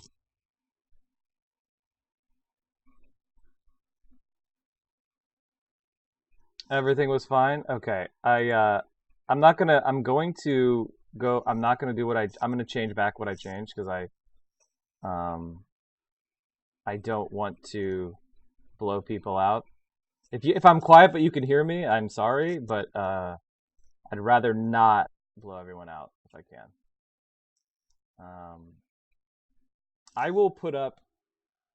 I need to put up a goal. If you guys want to like chip in a little bit so I can buy like a Blue Yeti or whatever, that would be cool. I will set that up tonight and do my best to do that. All right, so let's get back to this study. Now, remember, what was the study? The study was looking at every single time there was a county in the United States that bordered another county. Thanks for the Twitch Prime, Jim. Appreciate that. Jim Walds, Twitch Prime. Crazy Malau. Yeah, I am going to talk with a couple other kind of lefty streamers. They offered to help me, like, set up. I'm one of those people who would rather get going shittily than wait till everything's perfect. And I hope you guys don't mind with that. It'll get better. I promise that. My alerts are too loud? Oh, Jesus Christ. This is it's one of those things. We're doing it live. We're doing it live. Fuck. Whatever. We're just gonna have to suffer.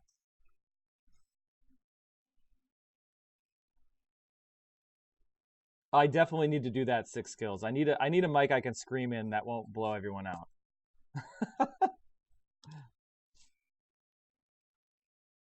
All right, so let's go back to this study. And although I will say, if we could avoid too much tone policing, because that'll make me ignore your comments if you tone police me too hard. But I like good faith, like, hey, Mike, you said something that might bother people. I don't mind that, but other than that, I kind of find that to be annoying. All right, the 3 economists carefully constructed a data set of restaurant employment in every quarter between 1990 and 2006, and the 1,381 counties in the United States for which data was available. So we have every single county that they could study. Every single... Yeah. Rick, I hear you. I'm just trying to make sure that the stream is watchable and listenable, and that you can actually hear me, and because that's the important thing. There's a certain minimum level that we need to reach, and then after that is gravy, and we're gonna try to improve all those stuff. But right now, if I'm not hitting that minimum, I gotta make sure that we do hit that, so that everyone can actually participate and understand what I'm saying. And yeah, we'll talk about other alternatives to the minimum wage. We'll talk about the theories of politics and change and what compromise and all that kind of stuff. Maybe later or maybe another night. Okay. Yeah, thank you. So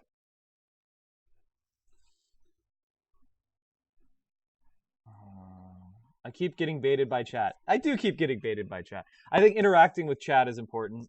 So we're going to do that. But all right, so let's get... And I just got baited by you saying that I am baited by chat. Is that meta-baited? Have I been baited by someone commenting on baiting? Like what? I'm like a master baiter at this point. All right. Okay, puns. All right, so the 3... Let's get back to the baitception.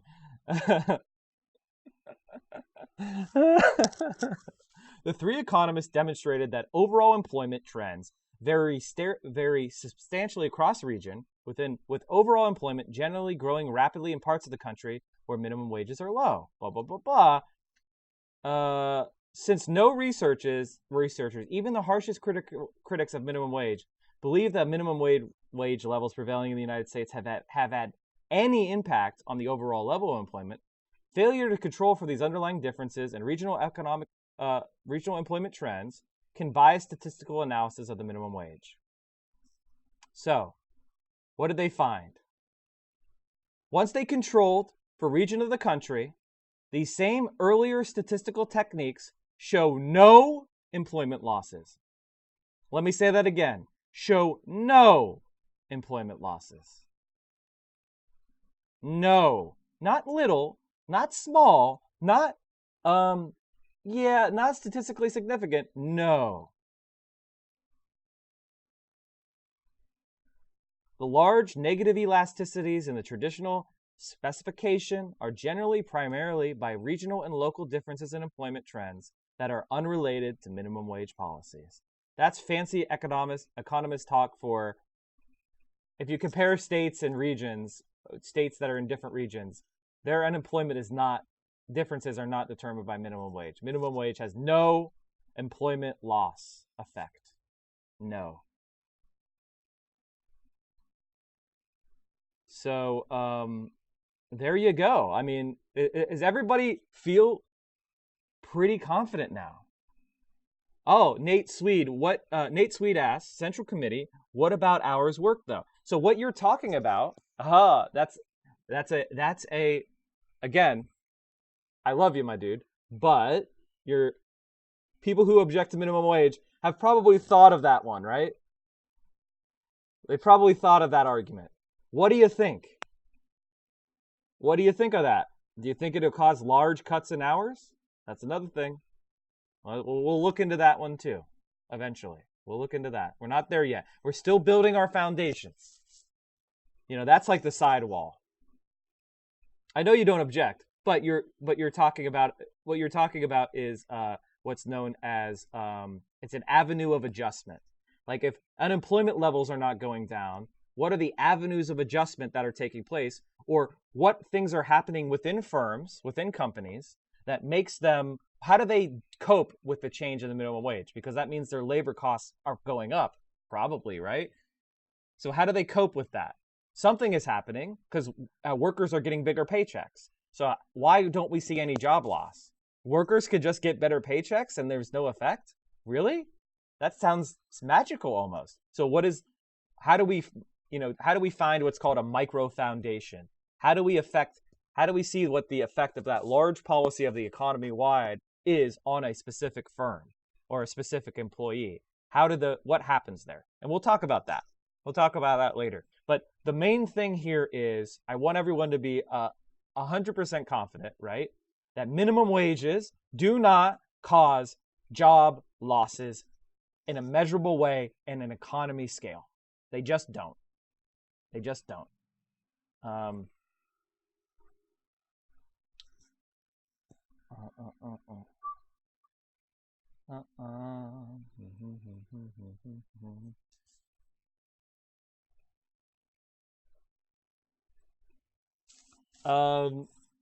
Yeah, we could do Mike from PA. We can do that.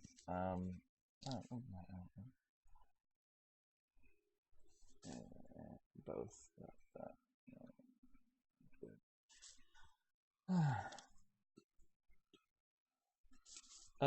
Okay, so let me see what they say. Our evidence does not suggest that minimum wages reduce unemployment or reduce employment once controls for trends in county level sectoral employment are incorporated. Rather, employment appears to exhibit an independent downward trend in states that have increased their minimum wages relative to states that have not, thereby predisposing estimates toward reporting negative outcomes. So they're actually implying the opposite. Maybe minimum wage states, higher minimum wage states, have better employment than they would if they were a low minimum wage state.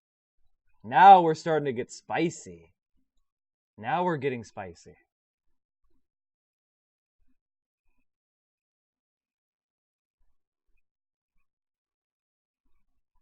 Try not to have underscores in subreddit names. Those are lame. Yeah, I know about the underscores thing. We might just have to suffer through it.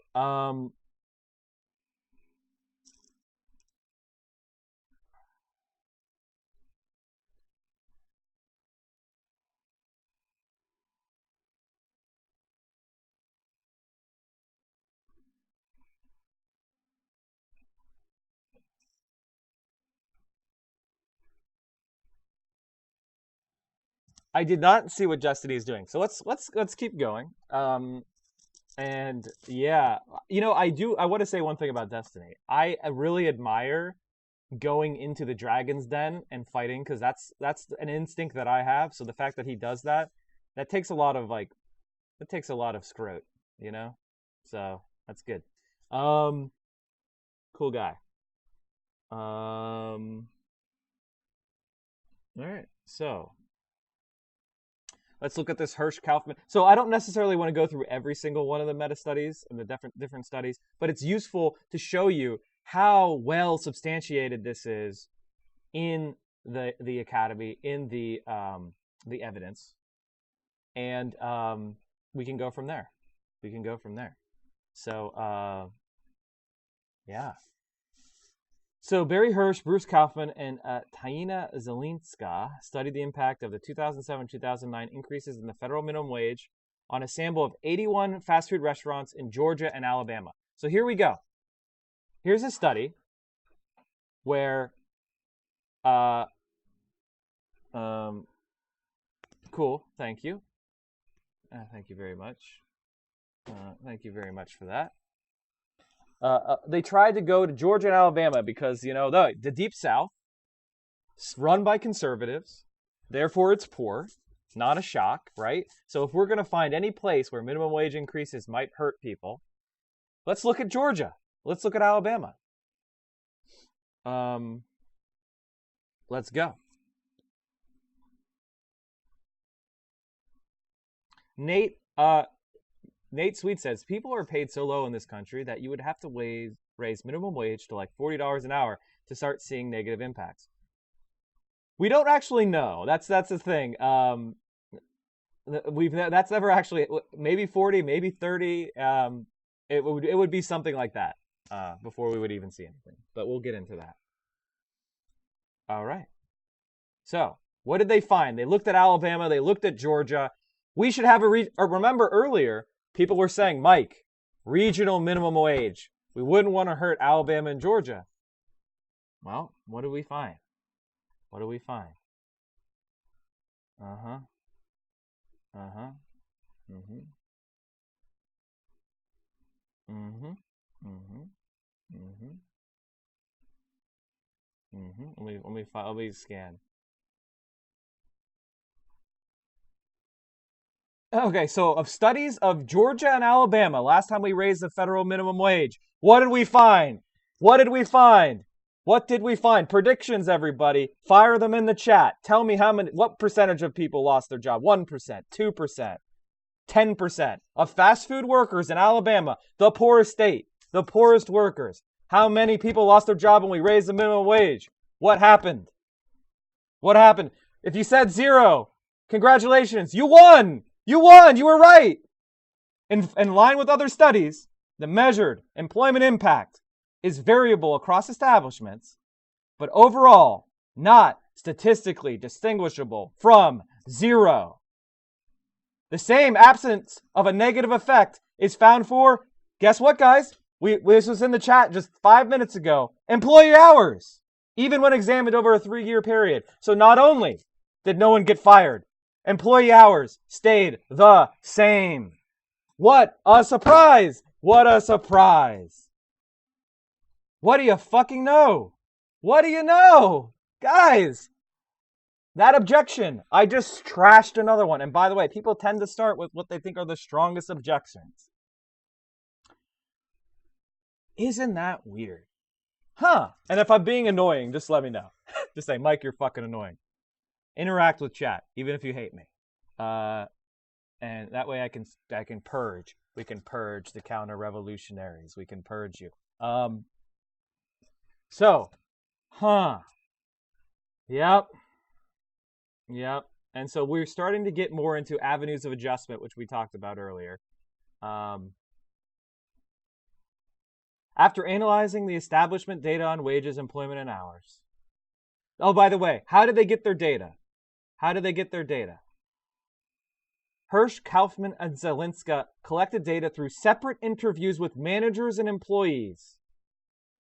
So they actually went to Alabama and they called all the fast food restaurant managers and they sat down them and they said, we're studying stuff. Tell us how you've changed since you minimum wage. And they interviewed them. So this is not just a thought experiment jerk-off land about, and where we do Econ 101 and we have 2 lines and we move, oh, look, you do this and you get this and that means that. No, they went and they talked to actual people in the real world running real businesses. And what did they find? No fucking job loss. None. So now that we know no job loss, and now that we know no reduction in hours. Now, I'm not going to say that that holds necessarily, that there will be absolutely no reduction in hours. But the thing about that is, say you work $20 a week, or $20 a week, 20 hours a week at a job, and you are being paid $7 an hour, but they raised the minimum wage to $15 an hour, and you work 18 hours now at $15 an hour, your take-home pay almost doubled. You are much better off, and you're working less. So the reduction of hours would have, for it to matter, it would have to be so great as to harm your take-home pay. Because who likes to show up? Who likes to work? I mean, especially at fast food restaurant. So you have a double thing. And also, by the way, we also should measure their productivity. That's another element. It might be that you need less hours, but what if by making more money, you're better able to focus on work when you're there? You're better able to perform while you're there, and you do more work, and your productivity goes up. That's another thing that we find. Crazy. I'm talking about the Hirsch, Kaufman, and Zelinska study of fast food workers in Georgia and Alabama when they studied the minimum wage increase from 2007 to 2009. So they found no reduction of employment, no reduction in wages. And that, by the way, when that was raising the minimum wage from $5.25 to what it is today. So about a 15% increase in 2 years. Pretty substantial. And they found nothing.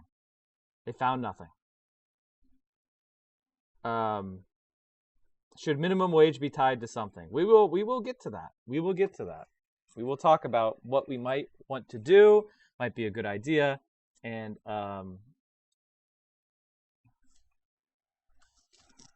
we might do that.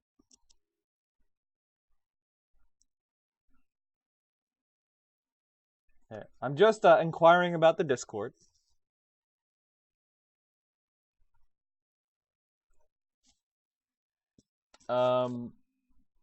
Okay. No, it's not a 15% increase. It was 525, and then we went to 7, whatever we are now. 725, 7, I can't remember. Why can't I remember this? What is minimum wage?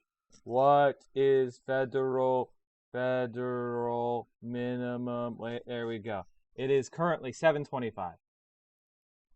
So 40% or whatever that adds in out over 2 years.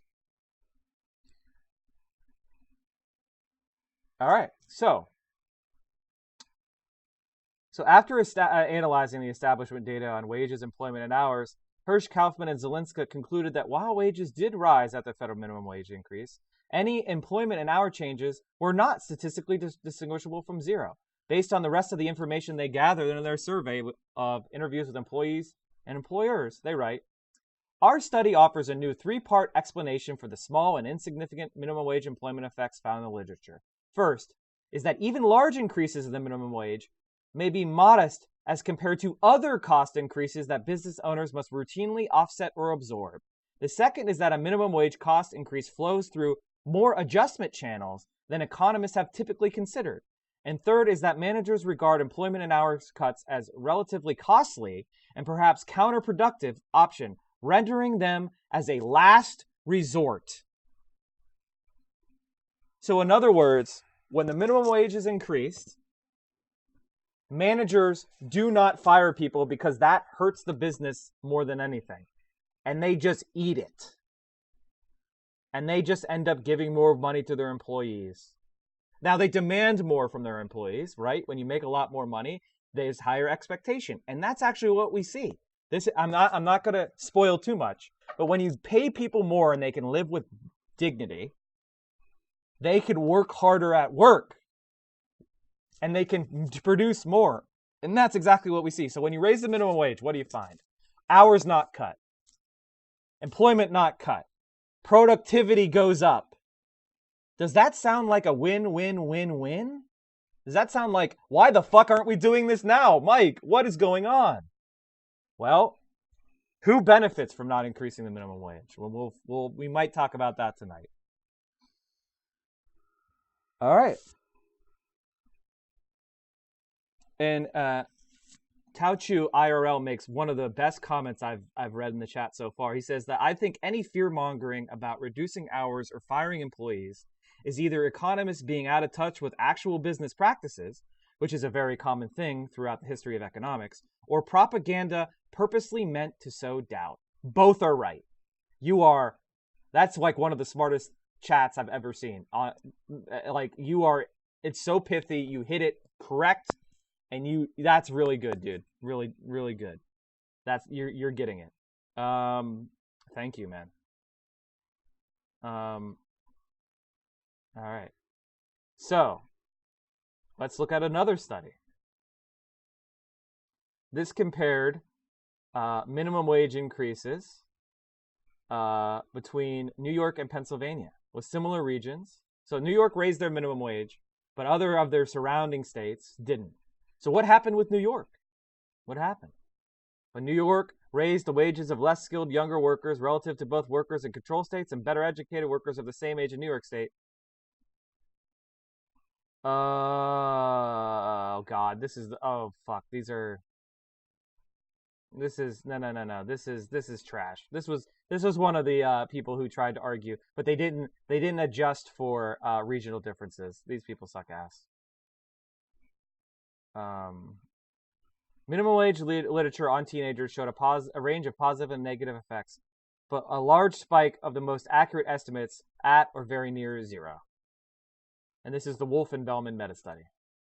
So, why is minimum wage not cause job loss?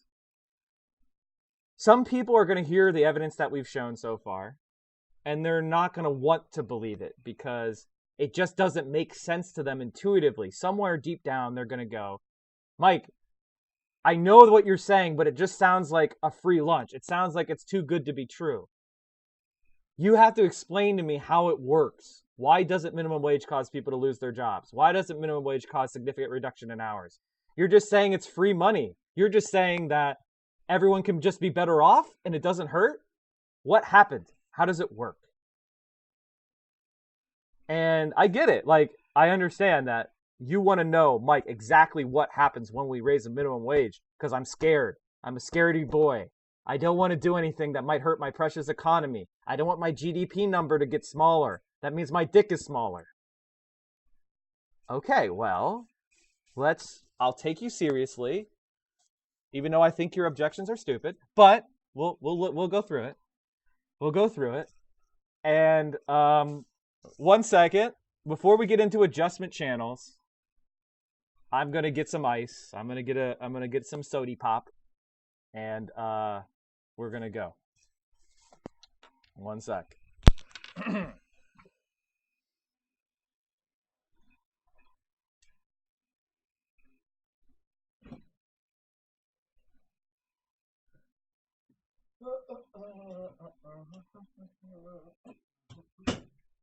Guys, I'm also gonna go. You know what?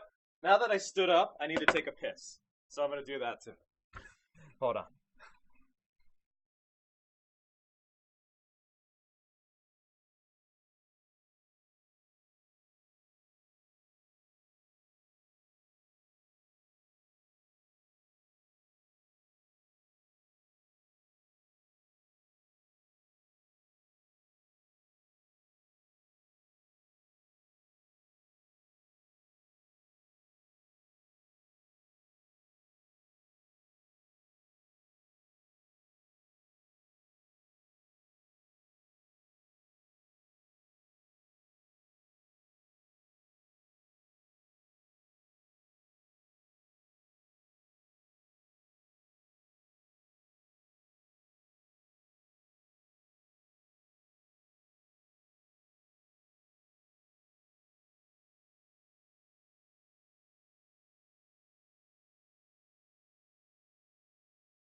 We are back. We are back. We are back.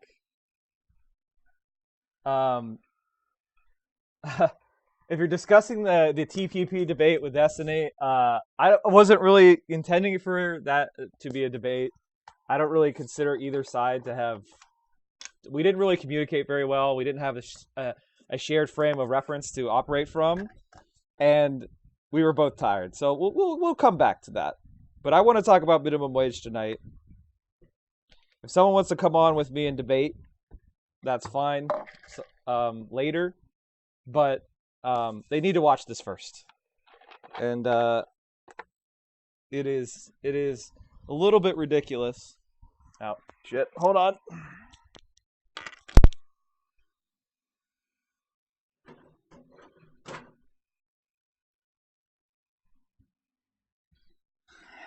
You know, the one thing about like these very like dry topics of like how does minimum wage really work, right? How does you know, it's not as emotional as other. I don't think he's posted any of my stuff yet on his YouTube, but I tend to think they're going to get to that. They got to stretch the content, right? Like the mic from exactly. And I'm not as well known. I'm a baby streamer, so I don't even have a YouTube yet. So it's probably a little early for us to expect that. And honestly, like Destiny, my experiences with him have been great. I think that, and you're allowed to disagree with me on things. That's not a problem. So, and by the way, this stream, I'm not going to be a guy that's trying to cancel people for one viewpoint. Like, so that don't expect that. And I think if you look at Twitch, you have to. The objective reality is that Destiny has made it a better platform. I mean, like let's just be real. I mean, come on. Let's just be fucking real. Also, I will say this. Hassan is a fucking legend. Okay? So I'm in awe of the community that he's built and the reach that he has accomplished. It's pretty damn impressive. And burning bridges is dumb. We're trying to win. Like Destiny is like saying that Warren or Bernie is probably the best choice. If you're canceling those people, guys, you're not ready for real activism. You're not ready for like persuading people. Do you know what it's going to be like when you're knocking on persuasion doors in October? Or I'm sorry, that's not going to happen. They won't be in persuasion. When you're doing persuasion doors next summer, and you're volunteering for Bernie or Warren or whoever, and you're out there trying to convince them to vote. You know what you're going to hear from some weirdo? You're going to meet some weird fucking people. And they're going to have some weird views. So, I mean, going after Destiny is ridiculous. So hopefully, you know, he feels the same way. Hopefully he doesn't feel like I'm too much of a LARPer, whatever the fuck that means. I do cop to the fact I like unions. I like union organizing motifs. I like that kind of stuff. I'm not going to back down from liking that aesthetic. Like, I'm not going to also be flying. Oh, thanks for the sub, Dylan. Thank you for subbing at tier 1. So yeah. Ray Fuente. The idea of it hurting some places, like specifically the $15 minimum wage. Let's talk about these. Let's talk about some adjustment channels. You know what? Okay. I actually think this is a good time. Let's stop on this study for right now, and let's talk about what are the plans for what are the Democrats trying to do? What is Bernie trying to do with the minimum wage? I'm not a bad faith act. Well, I mean, I ask people to judge me on what I say, not on aesthetics. And you're not going to see hammers and sickles, I don't think, unless it's an irony post. I do like PA. It's the international abbreviation for Pennsylvania.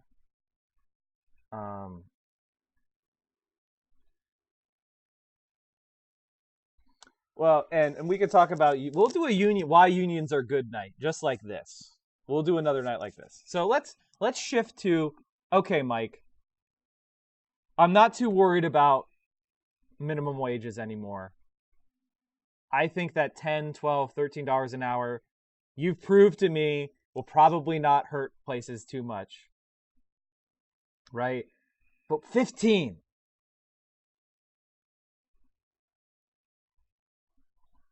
Well, like, actually, there was the thing that was funny is I was watching Destiny one day, and he pulled out Dale Carnegie's book, How to Win Friends and Influence People, and he said that the most alpha move is not to like shout someone down and try to force them or shame them. It's to manipulate them into believing something and thinking that it was their idea the whole time. That's the most alpha move. And I agree with that. I think persuading someone, and they don't even know they've been persuaded, is the ultimate alpha move. And so the last debate that me and Destiny had is not how I would have set it up. I would not have done what Michael Brooks did, which is you defend TPP, let me attack TPP. I'm not going to go into those. I'm not planning on talking to leftists like that. Now, if there's a dyed-in-the-wool conservative, I will do that because I will tell them to go fuck themselves and I'll yell at them. And it's not about building bridges with them. It's about destroying them. But for somebody who I broadly think is on the center left, I'm hoping to avoid debates or discussions where everybody has to defend a position and they'll look bad in front of their community if they change their mind. Because are you going to change anybody's mind in that kind of environment? Does that sounds stupid? Oh shit, sorry about that. I've been trying to do that. But again, I'm a boomer streamer. Cordactyl says, Central Committee, are you reacting to me? Someone else requested you read out the chat messages you're reacting to. Unboomer yourself, my man. I'm trying. I'm trying. So let's get back to what is the Democrats pass minimum wage bill. House passes Raise the Wage Act, 15 per hour minimum wage bill. Did you guys hear this? Did you hear about this?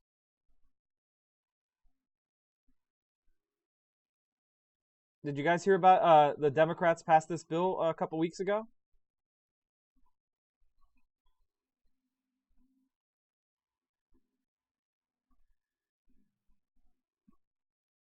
All right, so let's see if we can get it.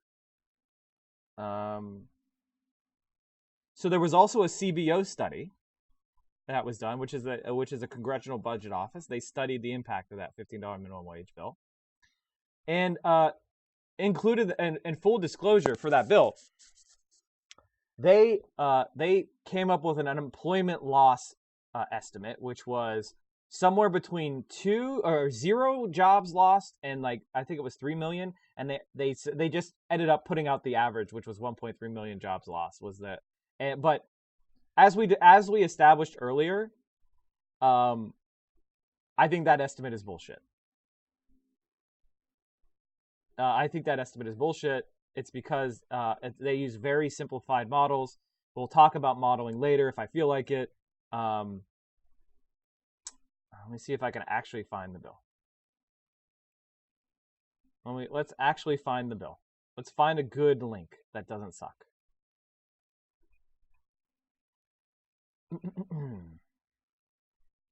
America's workers deserve a raise.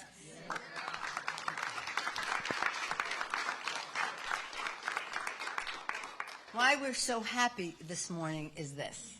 The Raise the Wage Act. By the way, Crazy Malau asked, Central Committee, yeah, if you could go over why you think their estimate is wrong, that'd be cool. I don't think their estimates is wrong necessarily. I think it's wrong to publish the average of their estimate. Their estimate included a 0 job loss. 0. So they had a range from 0 to a million or so, and then they publish a million. But if there are no job losses, their estimate is actually right. That's the thing that's funny. If you read the CBO study. Okay, so what does the bill do? First of all, the vote was 231 to 199. 3 Republicans voted for it.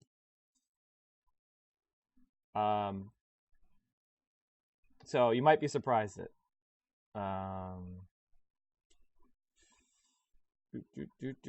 Where's the plan? Where's the plan? I need to find the bill. This is taking longer than I thought.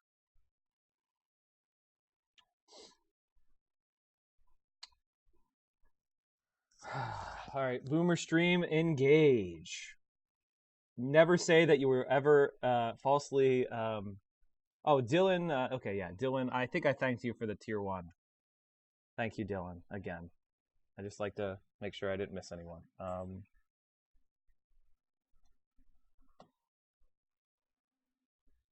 Here it is. Here it is. Okay. Okay, so this is the bill, right? This is the bill. This is what we're actually talking about when we say $15 minimum wage. What do we mean? What do we mean? What are we talking about? Okay, here we go. We found it. Minimum wage increases. Section 6A1 of the Fair Labor Standards Acts of 1938, 29 U.S.C. 206, subsection A, subsection 1, is amended to read as follows. Section A, except as otherwise provided in this section, not less than $8.40 an hour beginning on the effective date under 7th section of the Raise the Wage Act. $9.50 beginning 1 year after the date. $10.60, 2 years. $11.70, 3 years. $12.80, 4 years. $13.9, 5 years. $15.6. And on the beginning date that is 7 years after such an effective date, and annually thereafter, the amount determined by the Secretary under subsection H. AKA, it's giving us 6 years to get to $15 an hour, going up by $1.10 every year. So we have a very gradual fucking glide slope. It's not going to cause some huge fucking calamity. Everybody who is stupid, you might not know this, that's fine. I tend to think this 6 years is too big. I think Bernie wants to do it in 3. But the larger point remains. It's a very gradual fucking slope. And then, this is the most exciting part. Here's the most exciting part. The Secretary will determine the minimum wage every year. What does that mean according to subsection H? Let's go to subsection H. Oh boy. Oh boy.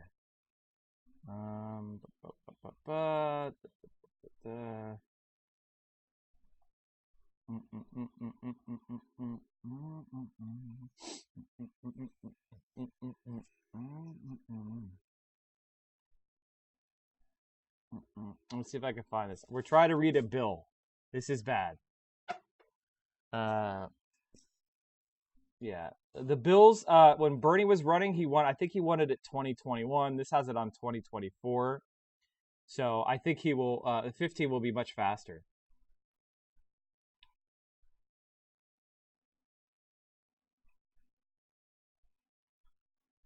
And it's the 15, so when the, let me see if I can find it.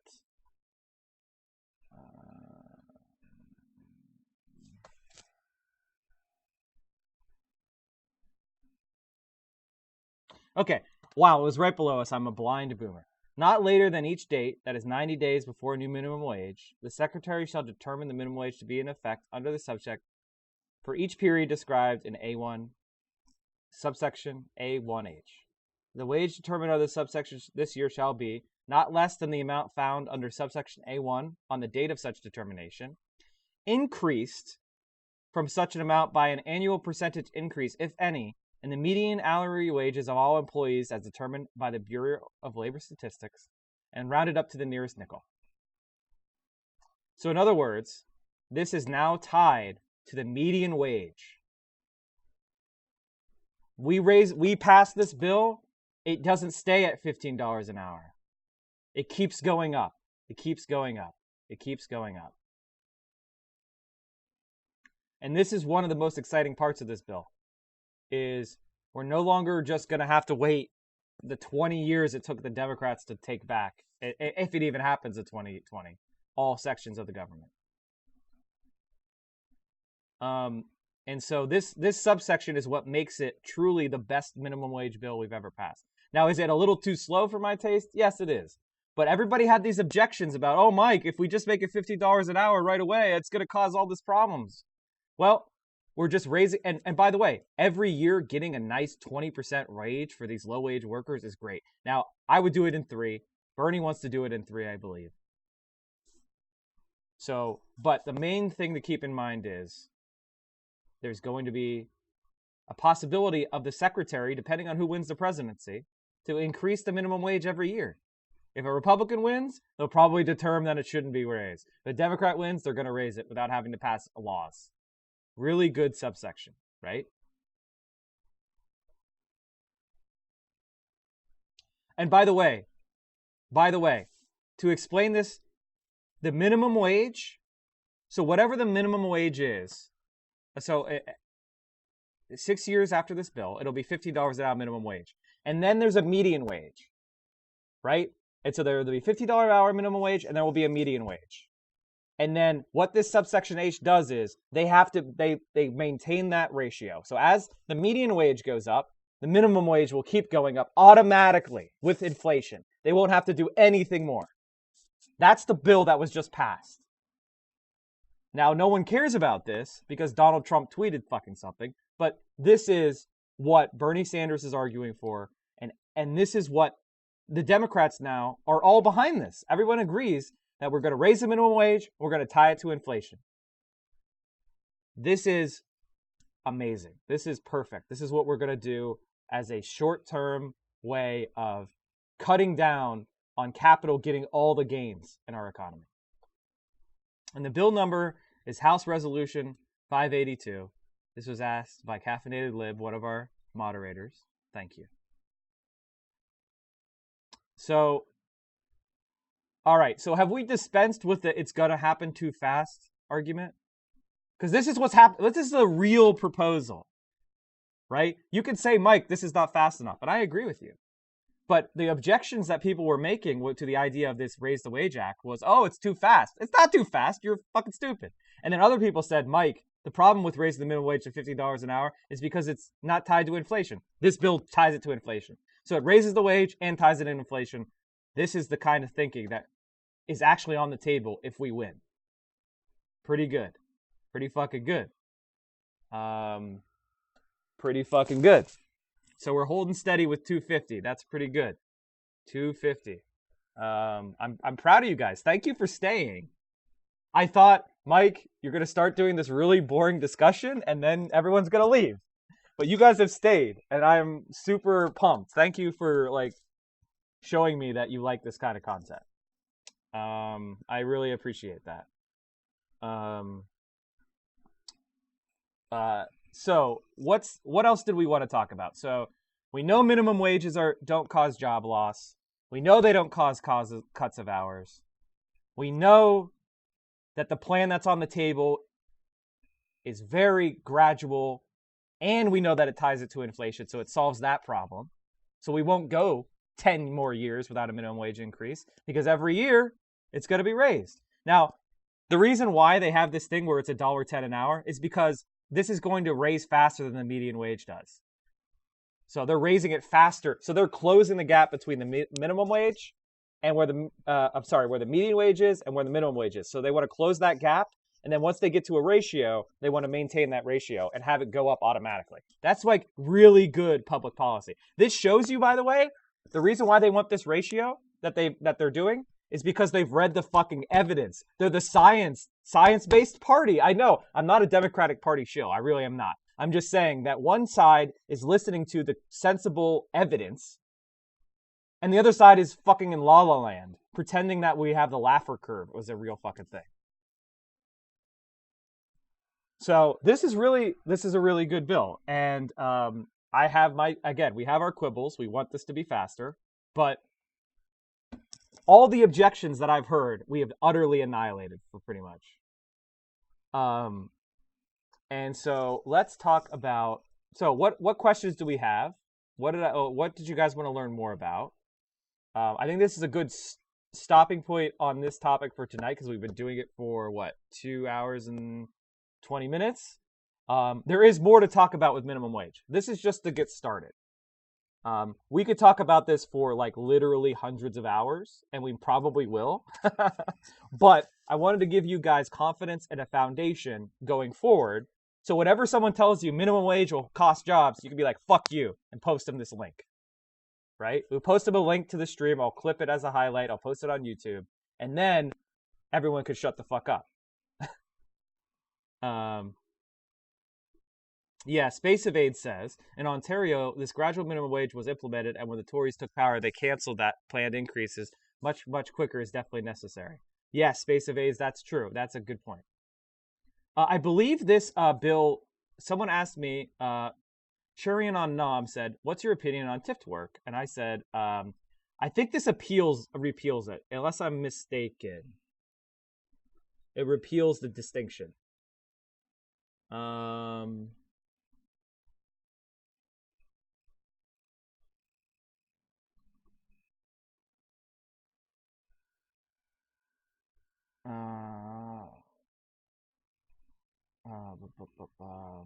Tips remain. I think this. I don't want to interpret a statute on stream, because you might make a mistake because statutes are hard to interpret. But I believe this is saying that it's eliminated. Let me just look that up. So in other words, tipped workers will get the same minimum wage as non-tipped.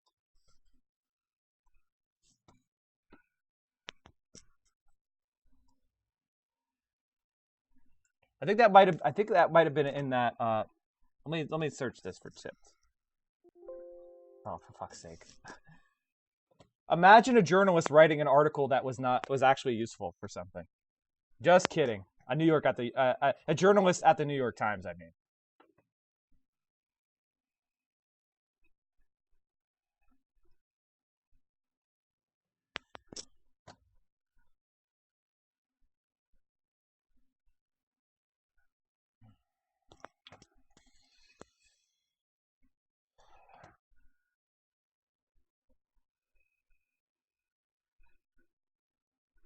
All right. Well, okay. Okay. Here's a fact sheet from the Education and Labor Committee in the House about the bill. It said the Raise the Wage Act of 2019 would gradually raise the minimum wage from $7.25 to $15 an hour by 2025, index future increases in the minimum wage to median wage growth to ensure the value of minimum wage does not once again erode over time, guarantee tipped workers are paid at least the full federal minimum wage by phasing out the sub-minimum wage for tipped workers, which will ensure a consistent livable pay without eliminating tips. Guaranteed teed workers are paid at least the full federal minimum wage by phasing out the rarely used sub-minimum wage for youth workers, and sub-minimum wage certificates for workers with disabilities to provide opportunities for workers with disabilities to be completely employed and participate more fully in their communities. So what this bill did is it eliminated a lot of the shitty exceptions to minimum wage that did exist. It tied it to inflation, a minimum wage to inflation, and it made sure that tipped workers can still get tips, but they will always make at least the minimum wage. So there's no sub-minimum wage for tipped workers. So this is what this bill does. And this is what we're talking, this is what's actually on the table versus $15 tomorrow. I'm not as confident that if we just did $15 tomorrow, that it might not necessarily hurt some people. Some businesses that might be able to handle it if we do it in a more orderly fashion. Give them some time to plan, to pay their workers more.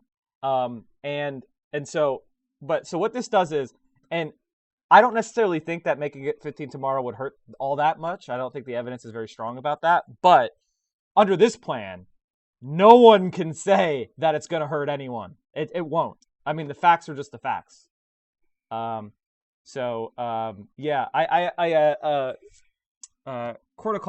says, nope, no tipping, no extra, no charity, living wage. Well, this is what.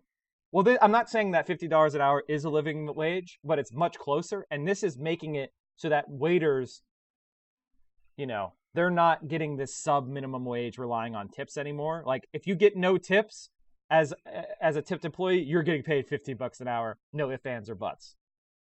So that's what this bill does. I don't know. I mean, the purpose of this bill is that it keeps raising the minimum wage every year.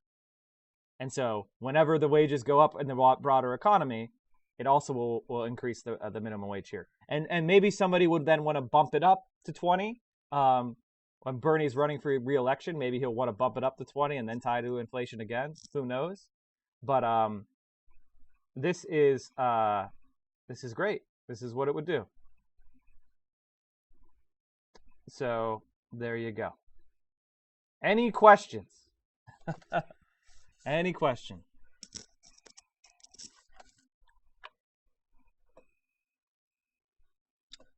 Thanks for the follows. Thanks for sticking over.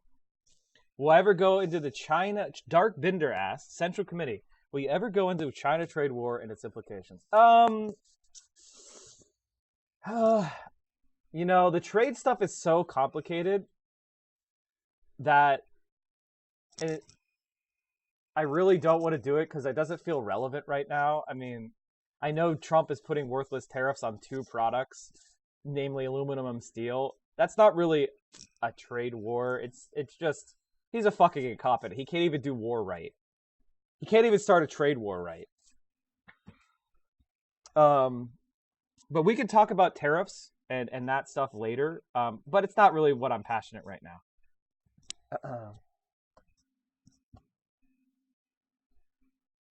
What about the central island full of noises says, what about the argument that people who cannot support to pay their workers a living wage should not have a business, or they need to reduce the amount of people employed? I feel like we are always protecting small businesses at all costs. Oh, this is something that I wanted to say earlier.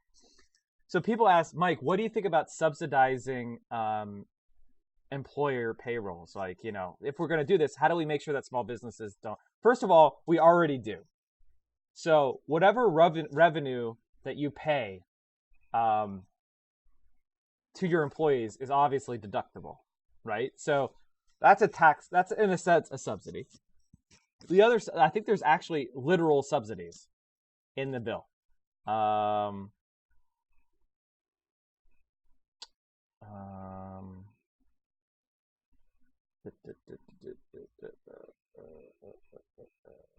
There's an exception for the Northern Mariana Islands. It looks like they're going to evaluate that independently because it's much poorer than the continental United States.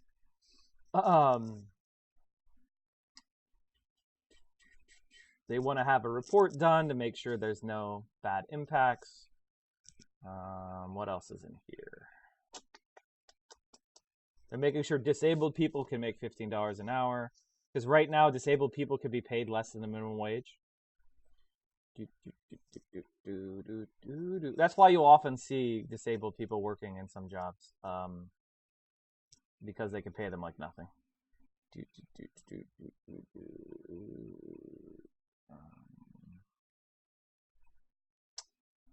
I don't see any direct subsidy in this.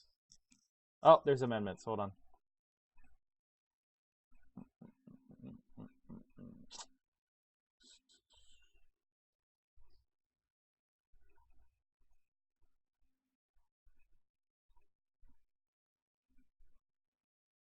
This is just asking for more reports. They want more facts. They want more facts. They want the government to study what happens when they do the minimum wage increases, so that everybody will know. I mean, we already have the evidence. Like, how much more evidence? It's like, let's study climate change more. Like, how many more studies do you need in this pile that reaches to the fucking moon before you do something? But they're asking for more studies, and they approved it. So I think that's it. At least for now on minimum wage. Maybe we can do something that's a little bit more fun. Yeah, Octo Savage, that is actually a common feature. It's not part of this bill, but for example, I think in the Seattle minimum wage. Oh, yeah, let's look at that Seattle. Let's look at Seattle for a little bit, and then we can maybe do something else.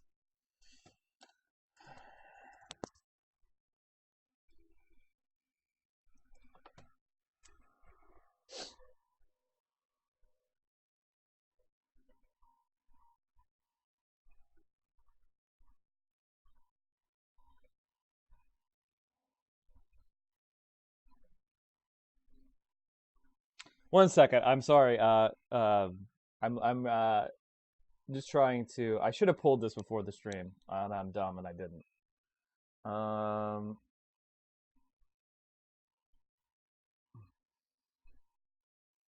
So there's a famous study that came out of the University of Washington after they passed a $15 minimum wage that said it was going to hurt employment, and they had to retract their study and flip it because it didn't happen, and they were humiliated. So it's pretty funny. And they're trying to make a whole bunch of excuses about what they got it wrong. I'm trying to find someone that wasn't stupid and got it right the first time.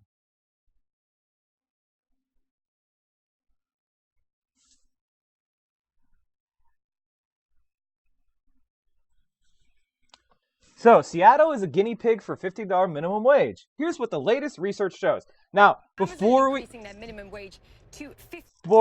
go in here, who believes that it was destroyed? Everybody who was a Chicken Little and said $50 minimum wage is going to kill Seattle. What happened? What happened?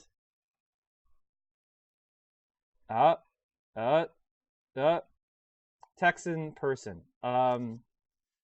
We talked about that already. We talked about the Bills gradual thing. I'm not going to repeat it. Did you watch the whole stream or you knew? Okay, yeah. We talked about a lot of that stuff. I would encourage you to go back and watch. If you still have questions about what's going on, I'd be happy to talk about it later maybe, but I think I'm a little talked out. Like, there's a lot more to say on this topic, and we might come back to it if people want me to. But so, as a new study out of Seattle. So this is from October 23rd of last year. A new study out of Seattle, one of the earliest jurisdictions to adopt a path toward $50 an hour, offers a look under the surface. The economic ripple effects of the wage and minimum wage increases are hard to measure precisely, making the Seattle experience an important test case. Blah, blah, blah. Guinea pig raised its minimum wage from $9.47 to $15.45. It's $16 in 2019. Let's see.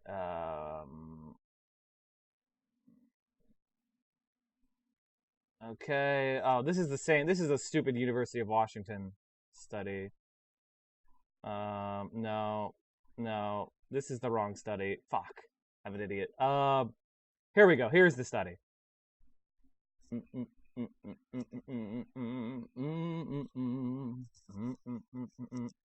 It's not a surprise that what you find on CNN is them trying to boost the one that was propaganda. And by the way, Seattle unemployment rate. Let's cut through all the bullshit. And hey, guys, when did the $50 minimum wage go into effect in Seattle? Can you tell on the unemployment rate graph? Can you tell? When did the $15 minimum wage go in? It's almost like you literally can't tell. It has no effect at all. None. It's like you can't even see it. What happened? It's actually $16 an hour in Seattle this year. They're even above 15. What's their unemployment rate, guys? Oh my God, 2.6% unemployment in Seattle. They're getting destroyed. $50 minimum wage. It's such a dangerous, radical move. Now, okay, I want to say this. Can you notice how the goalposts get moved? Like, originally, people will come out when you say $50 minimum wage. People came out and said, it would be an economic disaster. It'll destroy everything. And then now it caused some people somewhere to lose a job, but we can't measure it. So it went from, you radical fucking leftists or economic illiterates to, maybe someone lost a job? We don't know. We can't find it. So, there you go. This is another really good study. Where the fuck is it? Talking about $15 minimum wage is. There was another study of New York $15 minimum wage that they passed, and they actually said in New York they expected the $15 minimum wage to actually create jobs, that it would increase employment because more people would have more money to buy shit, and it would increase demand, so much so that it would actually create jobs. And that's based on what's known as the monopsony model of employment. And we could get into models, but I don't want to get too heavy for the first night. Didn't want to get too heavy for the first night. So there you go. There you go. $15 minimum wage, Seattle. Seattle unemployment, 2.6%. Oh, we could. I'll send this to you guys. You guys can read this on your own. If you want to read it. Michael Reich is like one of the best economists in the world. Definitely recommend. You don't know who he is because he's not being paid $1 million by Cato Institute to go and lie on TV.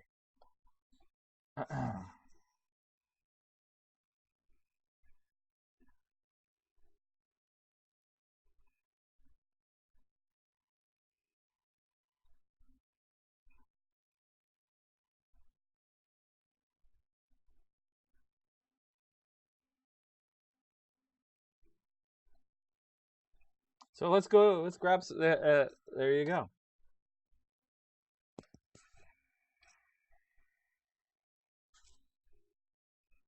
There was a minimum wage increase back in 2009, and we talked about a study where they went down to Alabama and Georgia, and they physically interviewed every single manager of a fast food restaurant, and they found that none of them had fired anybody because of the minimum wage increase. So, and by the way, we've raised the minimum wage 22 times in U.S. federal history. So, and that's never happened. 23rd time is the charm, guys.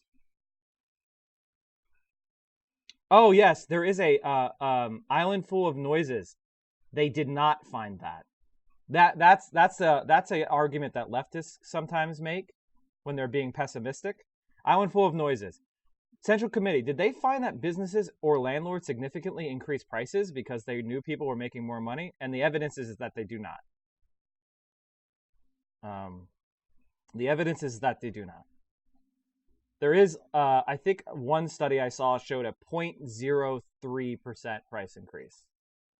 So there was nothing. I don't have that at my fingertips. I have to go find that study. That one I had to dig up, and it took a little bit more time.